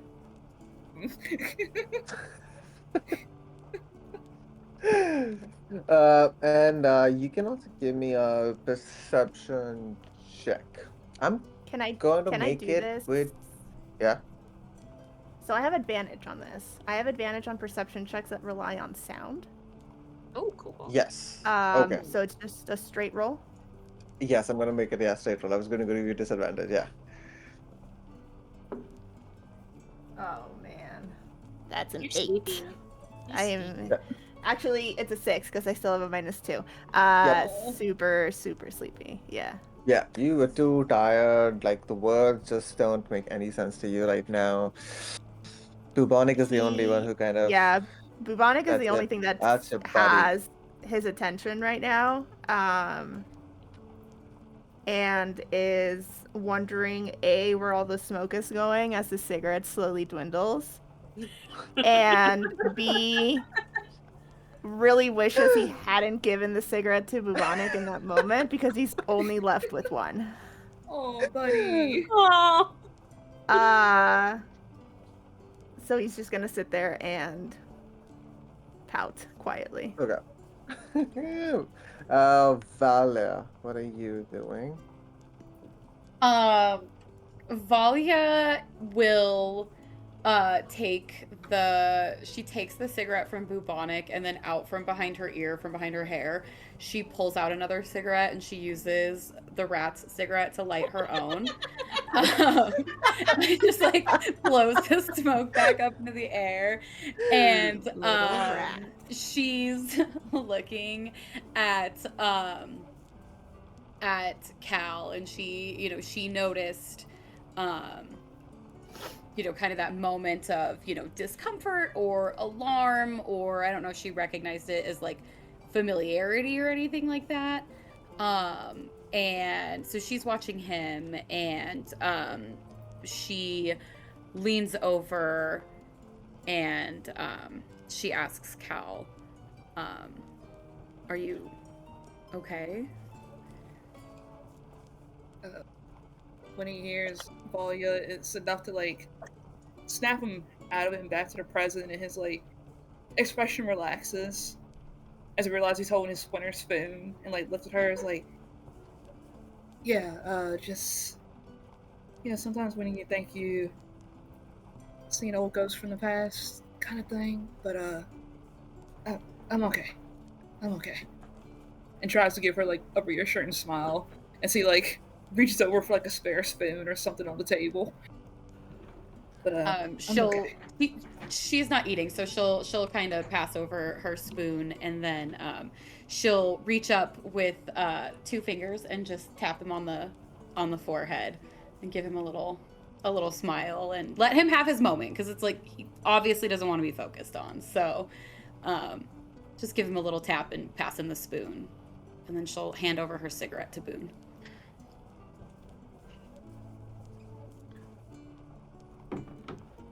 All right. So going back to Mars. Mars, you did see that table. You missed on like Cal's whole reaction. What do you want to do as you see the table of this older folks just playing some kind of like card game and just like having fun? Yeah, Mars was completely oblivious to whatever Cal had going on. And she laughs a little bit at the interaction between Boone and Bubonic, but she'll just wander over to these old fisherman people. And she'll just put on just like the most earnest like expression on her face and this sort of like gullible like look on her face. And it's not forced because she has no idea what they're playing. But this sort of like, I'm super interested like expression. And when there seems to be a break in whatever they're doing, she will say, this seems very fun. Exciting. What may I ask how you play? What you play? What it's called? Yeah, the table kind of like stuffless looks at you and like, oh, a young one. What are we playing? Oh, we're just playing for See the who has the strongest iron stomach. Yes, yes. Ah, you want to join in? It's a simple game. We go around one of and we he shows us the cards. There are just like one. There like says like there are just like 10, 1 to 10. That's it. And then whoever's turn it is, they just call out a number. Everyone, and then from it, there's a big deck which is like mixed up with more tens basically, and everyone gets like three cards. One person will just call out a number. If whoever has that one number most, let's say calls out three, and you have like three threes, you are the winner, which means you are the loser. You get to drink from this big bowl of soup. And as you stand over the table, you see this. There is fish in that. There is some kind of like bread in that, which you for a second was sure that looks like a stone. There is something like coming out very pointy, which you recognize really like it's like a crab thing. So they have just been like putting whatever they have, and the older gentleman just tells you that, oh, I yeah, and everyone like once you drink, then it's your turn. Basically, someone will always drink pretty much, and then when it's your turn, you can put like whatever thing you have, you can put it in the bowl until someone passes out, throws up so much that we can't play the game anymore. We go home, call it a night. Oh my, As simple as that. that is quite the way to pass the time. Yeah. Who came up with this? Is this a new game or I've never heard of it? I don't know. We've been my bar and this bar have all been playing around, and we are actually missing one today. I don't know. I mean, Albin was supposed to come, but didn't come. So you're free to join if you want to join, if you have the stomach for it. No money, only just crazy drinking and just go to sleep. Uh, Eh. Hearing Elbin's name, Mars will take one for the team, and sit at this table, and hop into the game, and we'll just say, "Oh, I mean, if it is okay, if your friend, you said Elbin, he won't be mad if I take his spot." Oh, of course. Yes, yes, yes. But you have to throw in some food as you're joining in. What do you want to throw in? Throw in anything you want. Mars is still holding her mug of like piss ale, so she's just gonna Yep. dump the rest of whatever's in her mug just in this soup. As she sits down and grabs some cards, and she said, well, as you can tell, I'm a newcomer. Is it common for the locals here to miss their evening routines? I'm very routine oriented back home. I have to be at a certain place at a certain time, and is it odd for your friend to be missing? And she's doing this like naturally as she's like taking the cards, like how they say. Yeah, and give me a persuasion check. Okay. I'll stay with advantage because half of the table, more than half the table, is mostly like gone. So you can see that they're like cluttering a little bit right now. Um, Dirty 20 persuasion.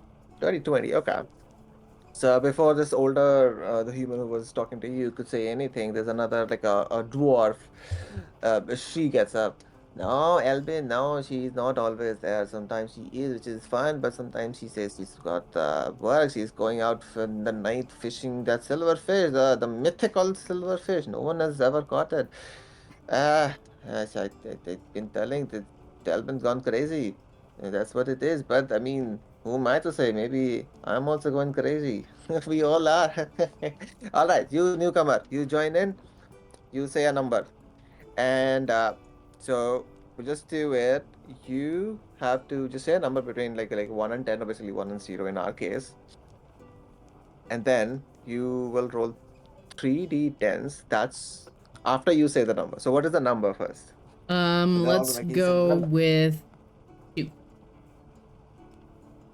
Two, okay. It is two, and like okay, let's go cards. And the female dwarf just like goes up, strokes her beard, like ah, let me not be there for this one. That piss ill. like starts like distributing all the cards to you, and they say like, because you're the first one, the new one. All right, if you get two, you have to drink no matter what. Haha. All right, so she would just roll 3d10s, and let's see if you get a two or not. What numbers you get? Okay. I'm gonna roll them here. I kid you not, I danced around it. A 12, a 1, and a 3. Wait, how did you roll 12? What did you roll? I'm 20? sorry, that's a D12. I picked up the wrong thing. Please hold. Please hold. Merciful mercy. We believe in you. Sorry. I was trying to gather the right dice. It's the, yeah, that one. Alright, let's try this again. A 5, a 10, and an 8. Okay. So nothing comes out like, and the half the table goes like, and half the table like, yeah, and then you see the dwarf. There's next one more like just another human just sitting next to the dwarf. She shows, as everyone has supposed to like just show the cards immediately. He's got two twos, and there is one another this like half elven um another half elven female, and she also has like two twos. They're like, oh no, no, and they both like take the bowl, and they one by one they both roll up and start drinking, and it's like a good chug that you have to drink. You can't just take a sip. Um, yep, half elven. Halfway she turns around, throws it out, spits it out. And so does the other. Both of them basically right now, thanks to the piss ale. Uh, as far as you know, they both throw up. Um, and they're like, "Wow, this is amazing! You just got two of them to throw up. Ah, lucky, lucky, you are lucky." Mars will say, hey, I mean, it's beginner's luck, yes? Maybe the, spirit of your friend Elbin is here to, give me good luck. Ah, nah. Beginners like maybe, not Elbin. Elbin is up on the docks going, who knows, to the silver fish to get the silver fish. Maybe she will catch it and she'll become rich, and maybe she will actually not have to drink all this shit. Wait. Um, Oh, I'm sorry. I was saying Elbin was a dude this whole time. I it's thought so unclear too, honestly. actually. Yeah, Oh, no, okay. it is right. Some of them keep on saying that yeah, he is gone over there, and then some she's like, nah, she's just going over this thing. Okay. Okay, I Oh, did catch that then. All right. interesting. Yeah. So how Yeah. long does Mars want to stick around and roll more Yeah. dice? Without pushing her luck, I think she'll do one more round and just see if she can, however this would be, just see if she can ask, you know, I don't know how I would do this without it being super suspicious, but, they say, okay, so they're saying some of the mythical fish, which she knows is the code word for, like, smuggle me. So clearly these people think that every time Elbin is smuggling someone, they're going after this mythical fish. So it makes them crazy. You know what? She'll just kind of go around and ask all of them the names of their ships or their boats.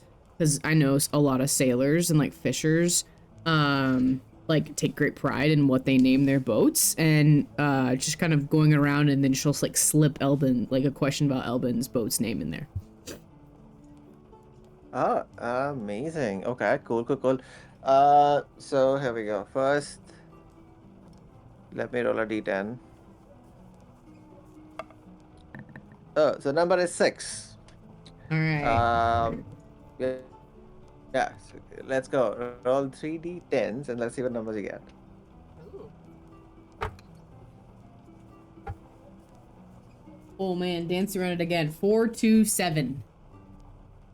4 to 7. Okay, okay, okay. I will Cool. So survive. Yeah, this round also is like one more person who gets just like 1-6, takes the swear.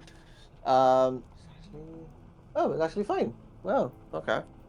Gulps her down, is like, all right. So you, as you asked them about, do you want to know all of their name, or specifically we're basically through it, chasing it through Elbin's ship, right? Elbin's boat, I right? mean, she's not gonna be like disinterested in their stuff, but obviously she's slipping it in intentionally to Okay, catch Albans. But yeah, give me got it. all their ship names. Okay. Why not? All right. Great. Lucy, give me a ship name. A boat name. Boat. Not even Ooh. ship. They're not even ships, yeah. But she knows not to call it a boat because it's insulting unless they correct her. Mm-hmm. She knows etiquette, girl. The weary maiden. Ooh, It's a good The one. very Yeah, weary maiden. Yeah. like it. nice. All right. So there are three people on the table immediately. Like, this is our ship. This is like all three of us like kind of like work shifts and together and all of that. We go own it in a way. All right. Who wants to give me the next one? Mellori. Uh, the sassy siren. Ooh. The sassy Siren. siren. This is definitely, I think, the dwarvish women's boat. Um, and yeah, she tells you that she basically she owns it, but she doesn't really go out in the waters anymore. She's got like her 5 kids who do this for her, and she just gets Nice. to eat and drink as much. All right, Valya, give me one more. Um, the thief of virtue. Ooh. The Ooh. thief of virtue. Thief of virtue. Wow, these are some really cool fishermen. Okay, the thief of virtue. Um, yeah, so this, as you kind of like get to it. Oh, thief, not even thief. Okay, even better then. Thief of virtue. Oh, so fitting, so fitting. This is Elbin's ship, boat ship, that they tell you that this is, yeah, and like Elbin is the only one basically who owns the thief of virtue, and yes, it is. And yeah, that's pretty much it. There is the one person says that I have a boat, but like ship my like it's, but it got into a tangles and like it's under repair right now. So thief of virtue is Elvin's ship that you get to know. Cool. Um, you know what? Let's do one more round. Yeah. Well, we got 3 ship names. All right, number 3. So let's do one more 3 details. All Let's see right. if you get lucky. Let's see. 3 for 3, baby. Let's do this. Yeah, because now someone has added Okay. this like almost a clam into this Ooh. thing, and you can see it's super moldy clam and just like thrown it into the bowl. No. 5, 9, and 10. Oh, nice. Ooh. Okay. It comes down to like this the another person who has to drink it, who just looks at it, and he's like sweating, and is just like is unable to like even stand right now. Having it's very hard for this person to like even focus at the bowl, and you say, uh, I think um, mm, uh, and he just throws up in the bowl, and everyone's like, Oh, game yeah, over. Party foul. Party foul. and it spills out. The bowl spills out also on the table, and these old folks are just like, what is wrong with you, Gilman? Someone hits him on his head with a shoe. Freaking Gilman. Yeah, Gilman hits the table. Just like, I don't know. But Maj, you have the information that you were seeking, and maybe possibly a game to play with folks, as you maybe make your probably way back to your table. Yeah, sweet. Mars will pat the losers slash victors on the back, and thank them for teaching her a lovely game. And like say all their names like back to them to show that like even in this short time, like you know, she like I said, I can keep going back to it, but you know, you have to like learn a lot of nobles people's names in court, and just kind of putting that practice to use, and basically just making them kind of feel seen and heard, so that if they ever do have to think of her, they'll just think of the like pleasant parts of it, so that there's nothing, you know, if ever somebody comes sniffing around, because she's pretty unique looking, but they'll only have good memories of her. Amazing. Yeah. And then she'll go back to the table. How long has it been, and is Boone asleep? That Boone can tell, but yeah, overall, I would say like between all the things, between eating, drinking, and just coming on, it's been like maybe like an hour-ish, roughly. Yeah, So, Boone. Yeah, hmm. Boone is asleep. I rolled a natural 2 on my con save. Um, So perfect. he is still in this like slouched position on his chair where he's slid on his chair. Legs are still extended under the table, and his hat is just pulled low over his eyes. Um, the cigarette that Valya handed him is dangerously close to falling out of his mouth. Mellori's gonna grab that cigarette so it doesn't fall on him and light him on fire or something like that. As Mars sits down, all she's gonna do is just wordlessly put a hand out to Mellori. I believe I won the bet, yes? You did indeed. And she's gonna pass Mars the gold coin.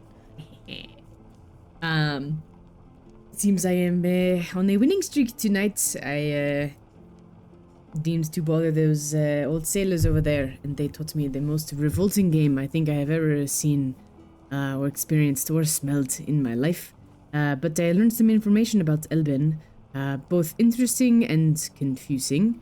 I am unsure who Elben is. They said he, they said she, so I don't know who we're looking for. However, I got the name of their ship, the Thief of Virtue, and she'll kind of talk a little quieter on this part. Yeah. But there's like a din, so it's not like too bad. Yeah. But she'll say they said that Elben often goes searching for the mystical silver fish, and she'll just kind of eyebrow raise at all of them since they all heard the code word. So it is possible that tonight our arrangements will not be fulfilled. May have to strike out in the morning. Mars, that was a really good job. You know, it's the work of information gathering is always much easier when your targets are entertained, and it is something I am apt at doing. Mellori is definitely filing that away to come back to, because that's a very different approach for her, so she's very about that. Well, I think at the end it all worked out, and she kind of jerks her thumb at Sleeping Boone. We should probably take advantage of just getting some rest, not in the middle of nowhere where we're fighting for our lives. We should eat something or finish our meal, and then we'll get this one upstairs. How did we want to... I can't imagine we could all fit in one room. I only need 4 hours of meditation, so I don't need a bed. Did we want to get 2 rooms?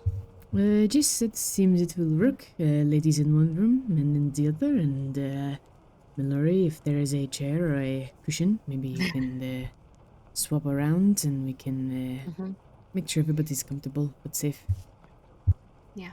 There was And only one chair. there's only one chair. Okay. Yeah, so let me go ahead and get those rooms taken care of. You guys finish up what you're eating. And Valya would slide a couple of gold coins across the table, but she's not looking. She's not looking at Mellori. She's just sliding them off. Cal will kind of raise his mug to Mars with a grin. Like, that's some damn good work. He's like, I can smell what some of the other.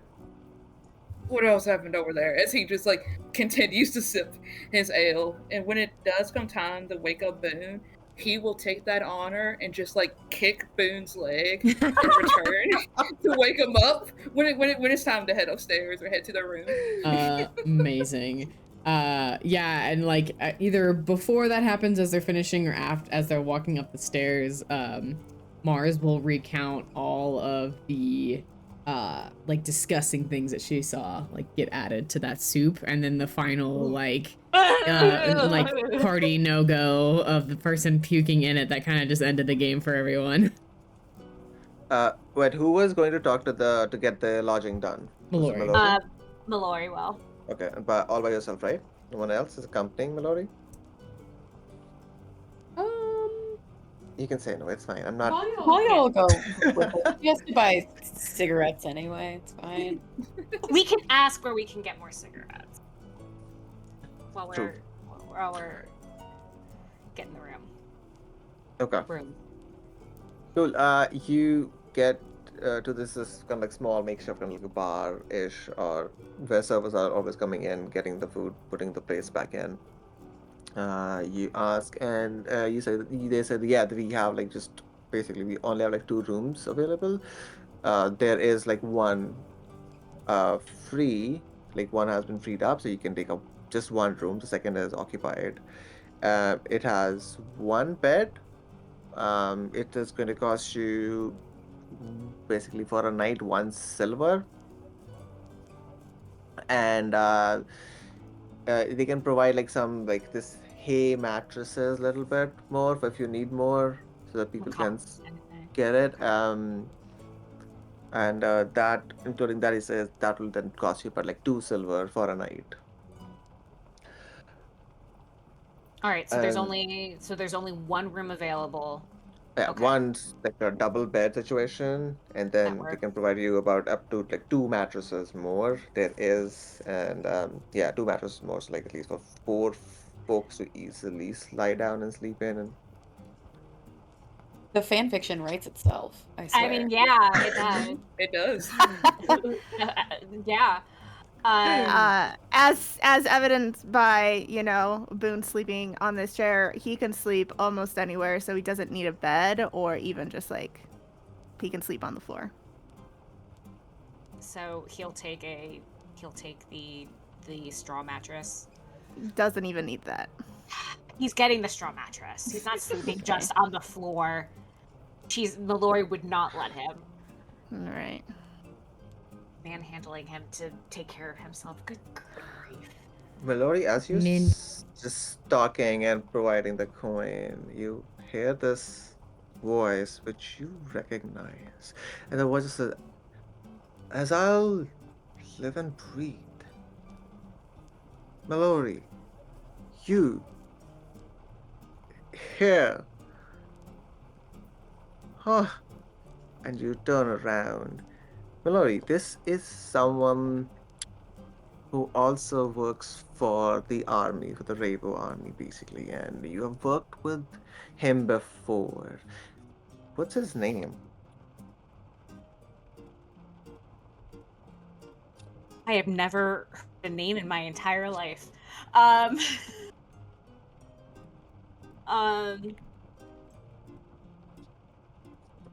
God.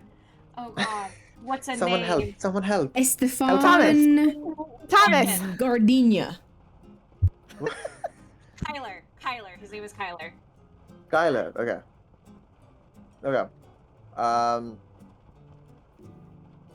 All right. So Kyler stands before you. He's got like this short but wavy dark brown hair. Um, his ears both are like pierced, and he has almost as kind of like within the army rank as a major. So you would assume that he is actually has a whole company under him within the Rave Army camp, and he just looks around and says, "This is quite a surprise to see you so far away from Castelor, and like honestly, I'm I'm sorry. I know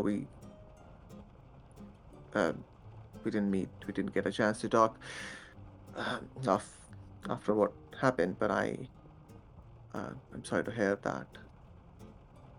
But and he kind of like looks back and sees the little bit of group and says,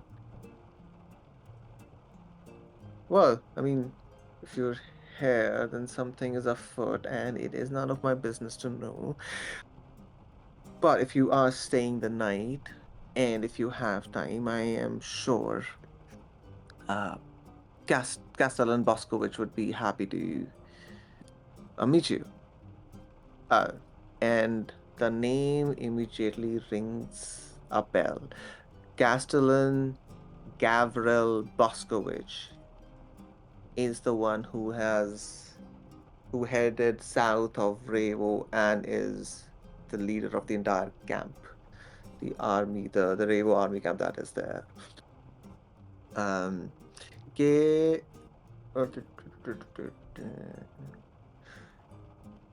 do you, do you think Mellori would have met the Castellan?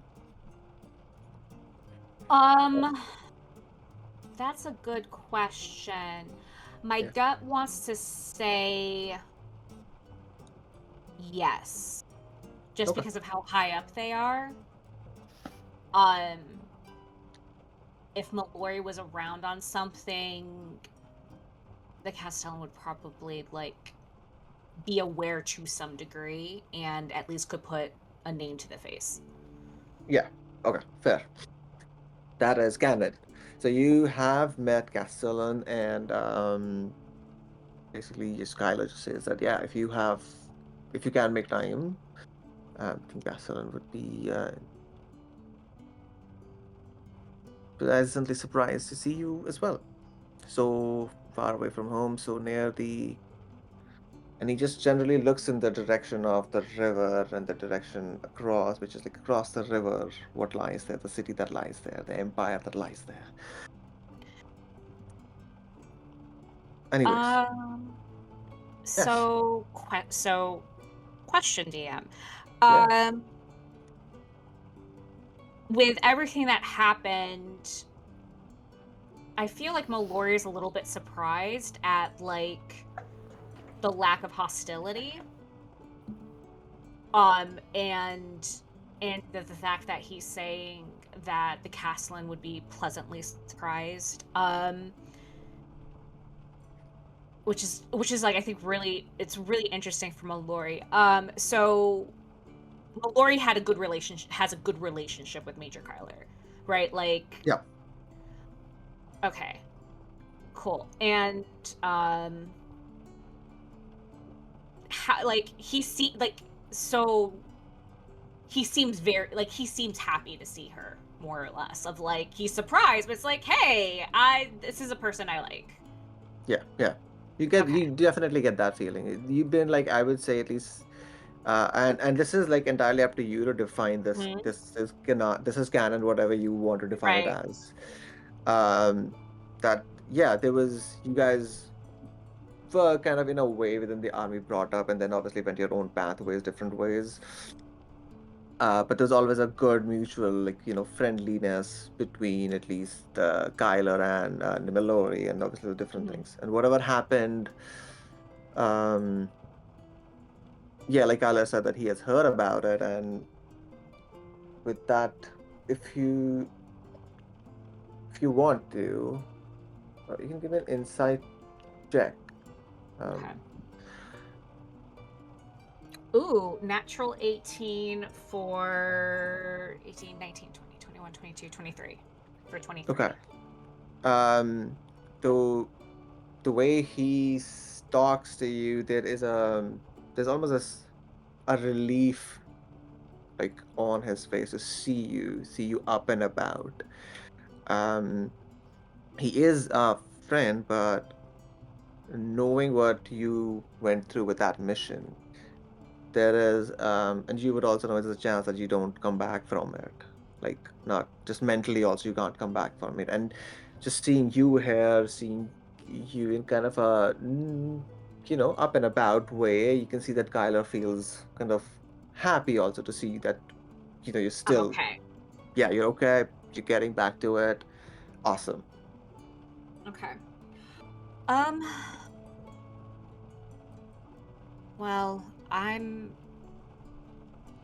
on a tight timeline, but no, it's actually probably a good thing. And Mellori's going to. She's very aware that Valya is like standing right here and is witness to all of this. Mellori is going to glance at the table where Boone is sleeping and is half expecting Mars and Cal to like just start drawing dicks on his face or something like that. But so far he looks unmolested. And looks back at Kyler. He's like, can I come by tonight? Or would the morning be more appropriate? This is like no, uh, I think morning is definitely better. Um, uh, Then, you won't, will you not be here in the morning? um, no, we should be here. I should be here in the morning. Okay. So, um, is there a place that I could meet you so I'm not just, or just because I don't know where, I don't want to, Oh, sneak into a camp and, no, of course. do that. I mean, not that you won't be able to, and no one would be the better. Um, I can come here in the morning around breakfast time, I guess, and then I can escort you, and I think your friends, if you vouch for them, they can join us. All right. Um, it's good to see you. Oh yeah. Oh no, it is definitely good to see you. I'm happy I ran into you in this shit of a place. But Yeah.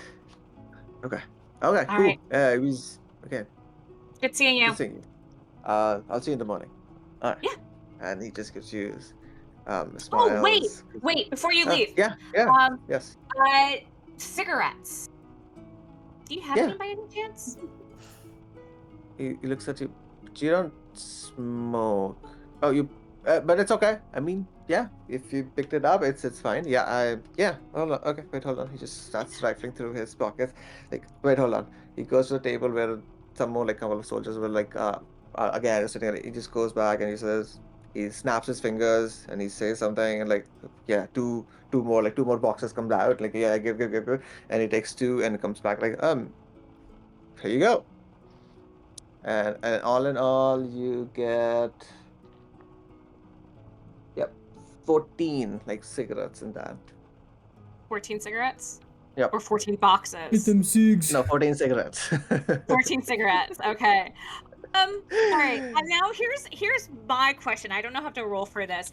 Is he hitting on me? Give me an insight check with advantage because you have a history. Okay, that's a you said insight check? Uh, yeah, it was an insight check. Yeah, this would qualify for insight. Yeah, 19. 19. Oh yeah, he likes you for sure. Okay. He has a crush on you. You can see that.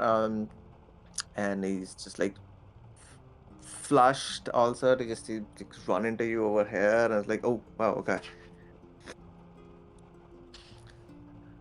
Uh, yeah, and it's like, okay, I'll see you at the breakfast. You Yeah, all are welcome to stay at the camp. Also, like, I don't know how the rooms are here. If you need to, if I mean, of course, like, no compulsion or anything. Uh, but yeah, I think we're fine here, Major. I okay, okay, appreciate of it. course, yes, yeah. All right. Uh, Bye. bye. And he just turns around, goes back, joins his like small group that was there, and yeah, you have the key, one key to the only one room that is available. Um, and another person, like another server, kind of like comes by and puts two like these hay mattresses, like, kind of just right next to you, and so like, here you go, two more mattresses, and then goes around, goes back.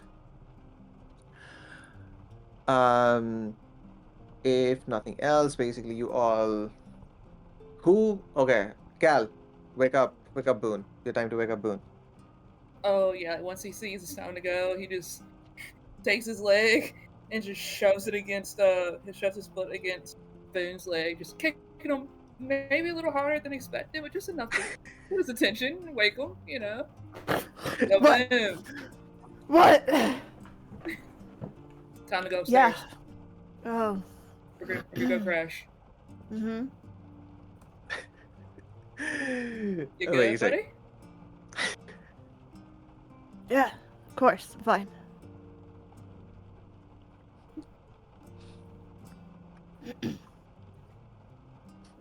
All right. So with that, Boone woken up.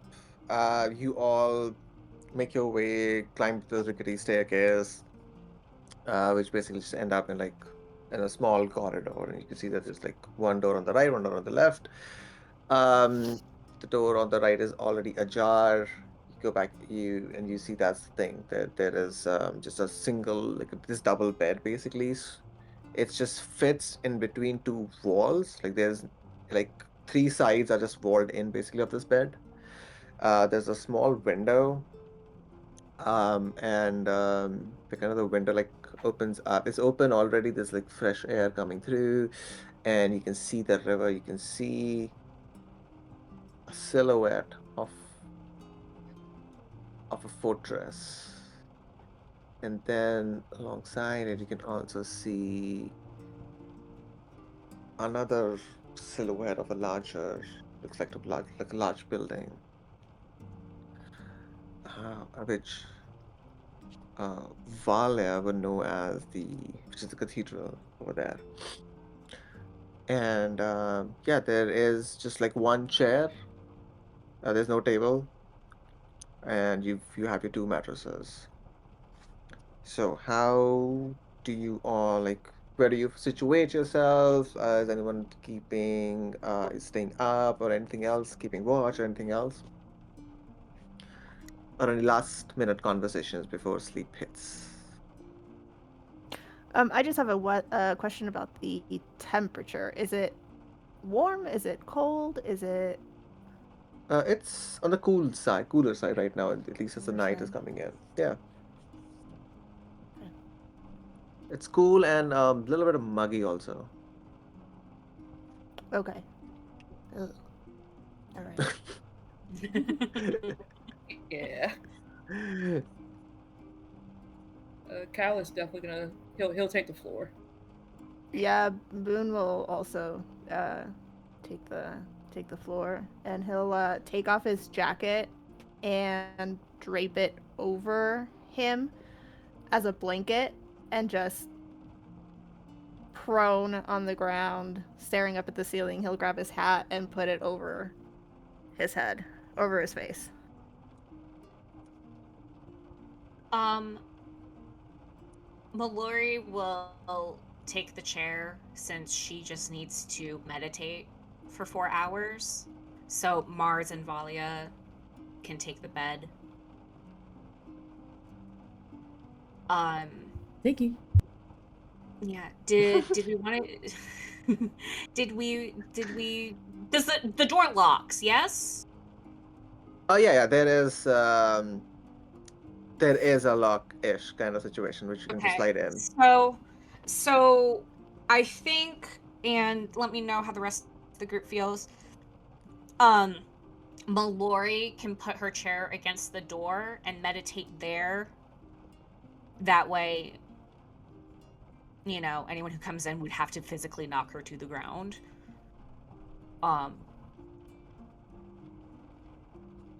that way everyone can kind of focus on their 8 hours of sleep. Mm-hmm. Yeah. Yeah. Okay, cool. It's good. And while everyone's bedding down, Mellori does do a thorough search of the room to make sure that there's no hidden doors or anything. She doesn't think there is, but You can never be too careful. never be too careful. So, do you want me to just roll a perception investigation? Would you like? No, I Or think you have probably. enough time to actually check this. Yeah, you're not in under duress Okay. or anything. So Okay. you take time, you try to think of all the things that it could be. It's a small room anyways. But there's nothing hidden or no hidden door or Okay. of anything of All that right. sort. Okay. And I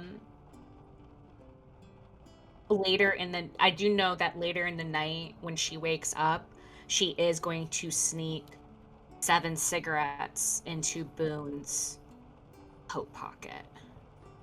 Cool. Awesome. Boone adds 7 cigarettes. You have no idea where they came from. I'm up The to cigarette 8. fairy. Tooth fairy.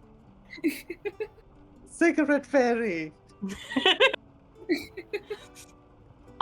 So I know so those are my things I'm going to do, and then Okay. everyone else can do their thing and we can have conversation or whatever.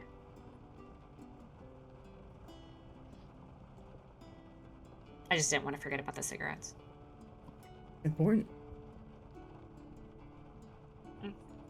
All right. It's Gal, a- anything it's a- from you as you can lie down on the mattress on the floor? Now imagine that his mind is still just on thinking that he saw Silas, and now that's all that's kind of on his mind right now. But he'll bed down once Valya and Mars kind of get settled. He beds down in the floor, kind of next to the bed, to still he keep an eye, even though he's asleep. But it just has like an added body right there. Um, but yeah, his mind is just kind of racing until he crashes. As your mind brings that face up from quite some time back, easily maybe like over a year back or so, um, and you wrestle with it and you start to and you feel the sleep like kind of slowly taking over. Um, a thick, raspy voice just blooms right near your ear as you feel this cold chill run down your neck, run down your spine, and just the voice just says, "You did it, boy, and they will know what you did."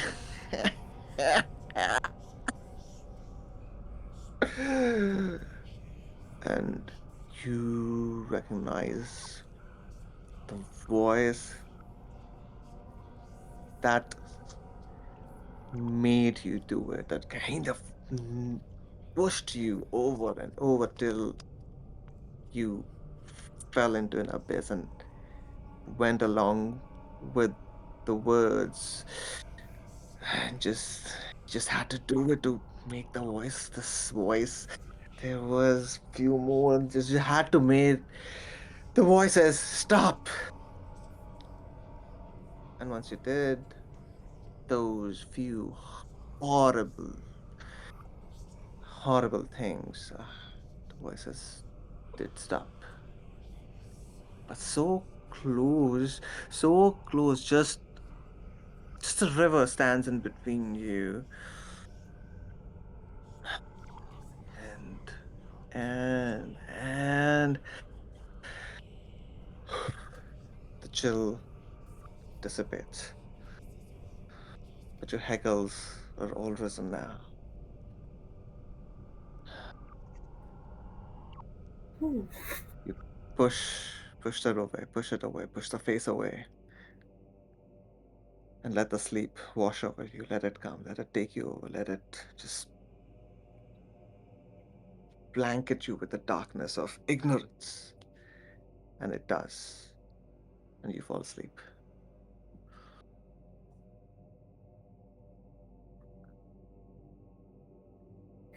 Oh boy. Valya, what are you doing? Are you just like slowly going to sleep? Or what is your kind of like a ritual as you go to the bed? Yeah, no, Valya would like position herself on the mat and um she has her hand around her holy symbol and she closes her eyes and she takes just a few moments um of prayer. It's nothing intricate, it's nothing like flashy or anything. Especially not like in a room that's so uh populated, but she just kind of leans back against the wall, um, says a prayer, and then kind of lets herself drift off.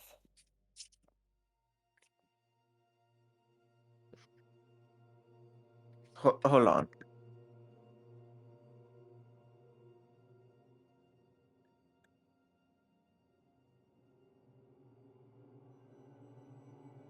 He's rolling for the horrors, Valya. Yeah, apparently. Oh, the horrors. Roll for the horrors.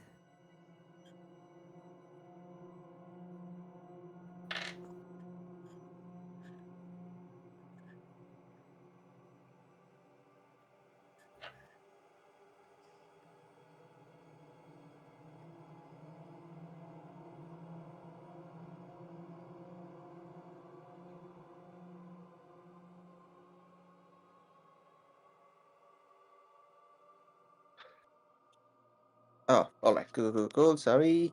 Kid woke up. Where were we? Yes, spookiness. Yeah, no, Valia just said a prayer and was ready to drift off.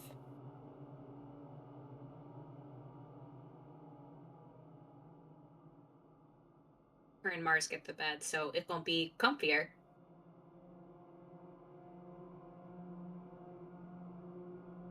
Indeed.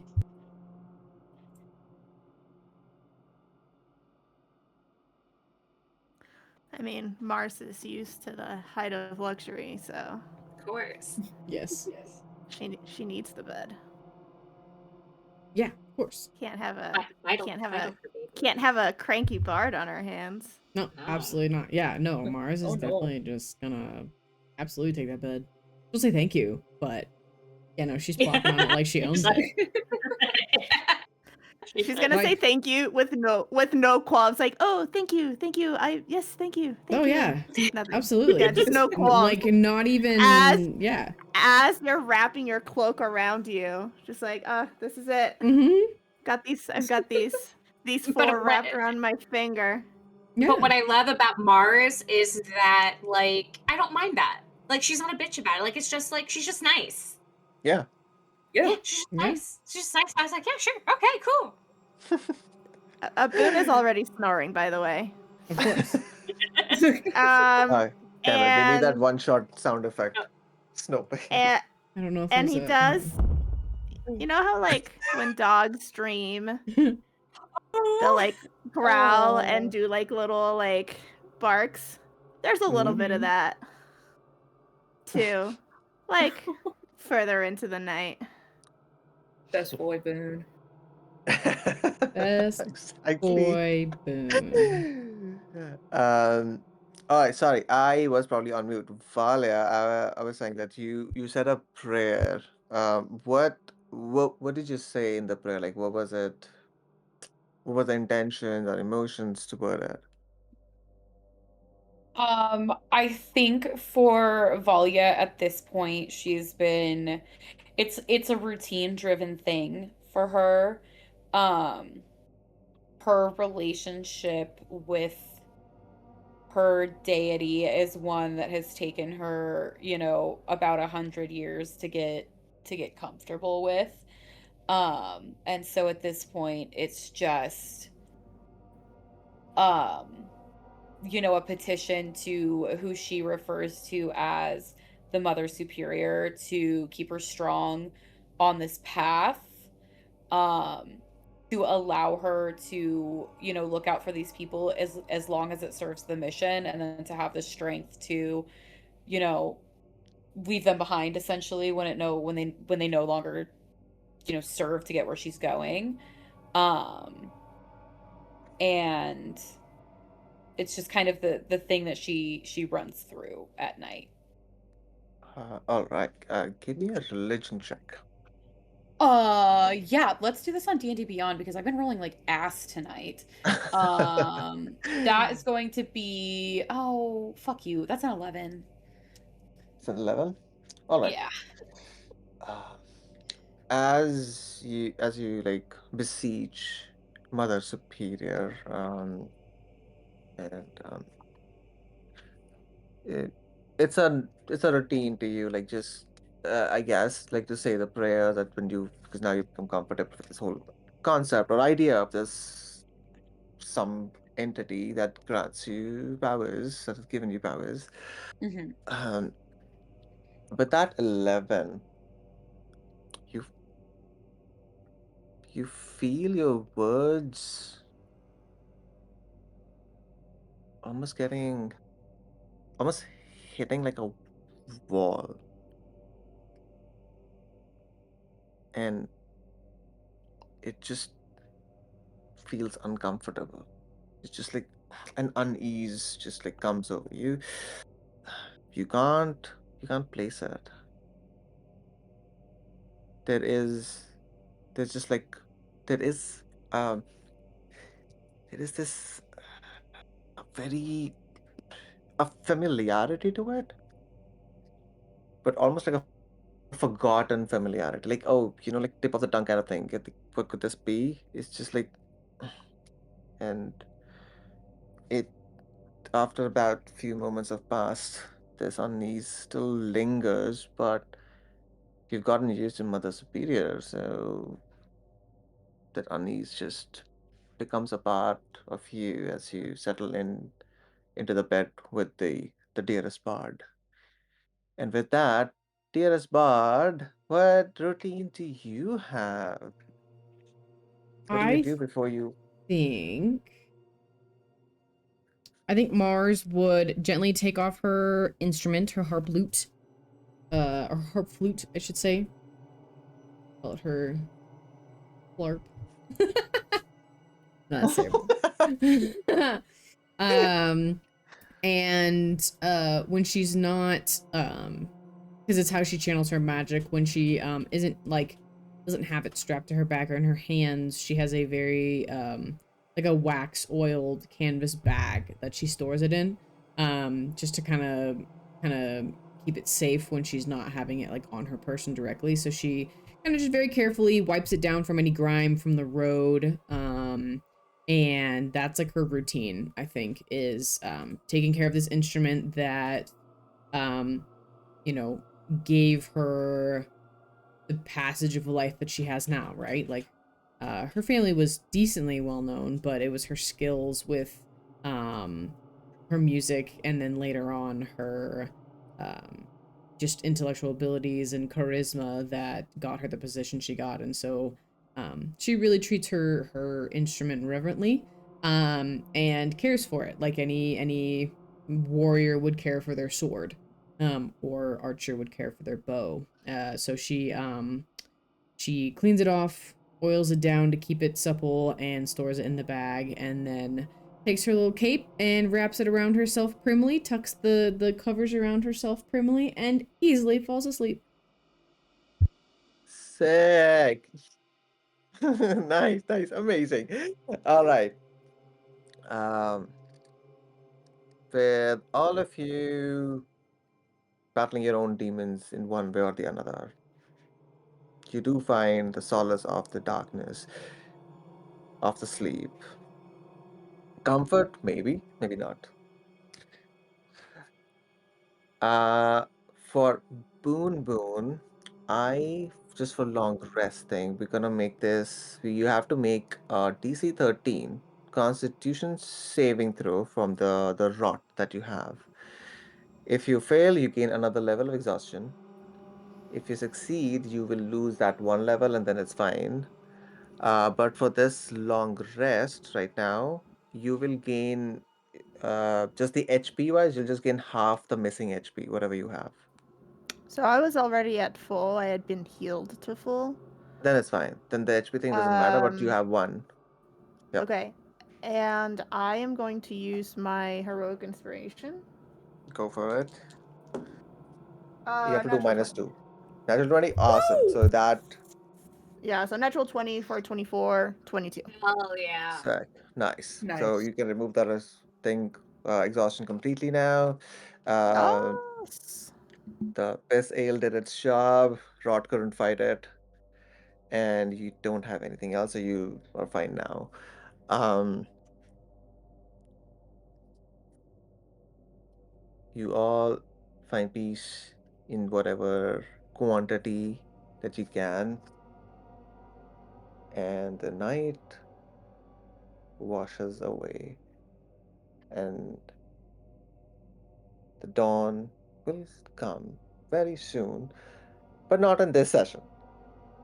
So, Hey. with Oh that, I think man. it's enough to call this session Yeah. up. Yeah. Almost under time. That was great.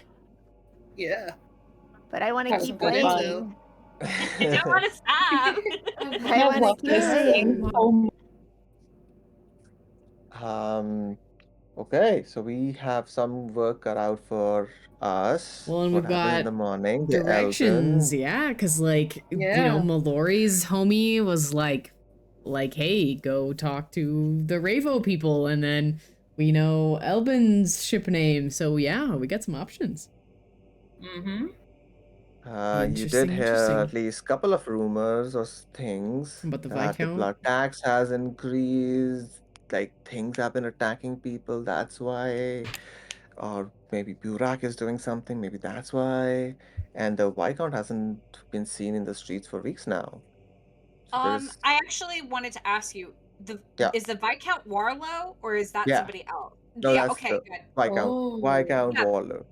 that's what I That's his thought. like, I just wanted to make sure. no, no, yeah, absolutely. Yeah, that's his like full title, Viscount. Viscount Warlow. Uh, I think we are Alrighty. okay to officially wrap up this session Woo! and the stream. Thank you everyone for joining in. Thank you everyone for playing. Yes. Thank you, CEO, for streaming, for music. Yay! Yeah. Yeah, absolutely. Yes. I have a lot You're of the fun best, doing dude. it. So, thanks, guys. Thanks. But hey, Mickey, thank you for putting this together every week. It's just, or every session is just fantastic. Oh, yeah. I Yeah. love this Yeah, game so much. This table is fantastic. this table is fantastic. Yes.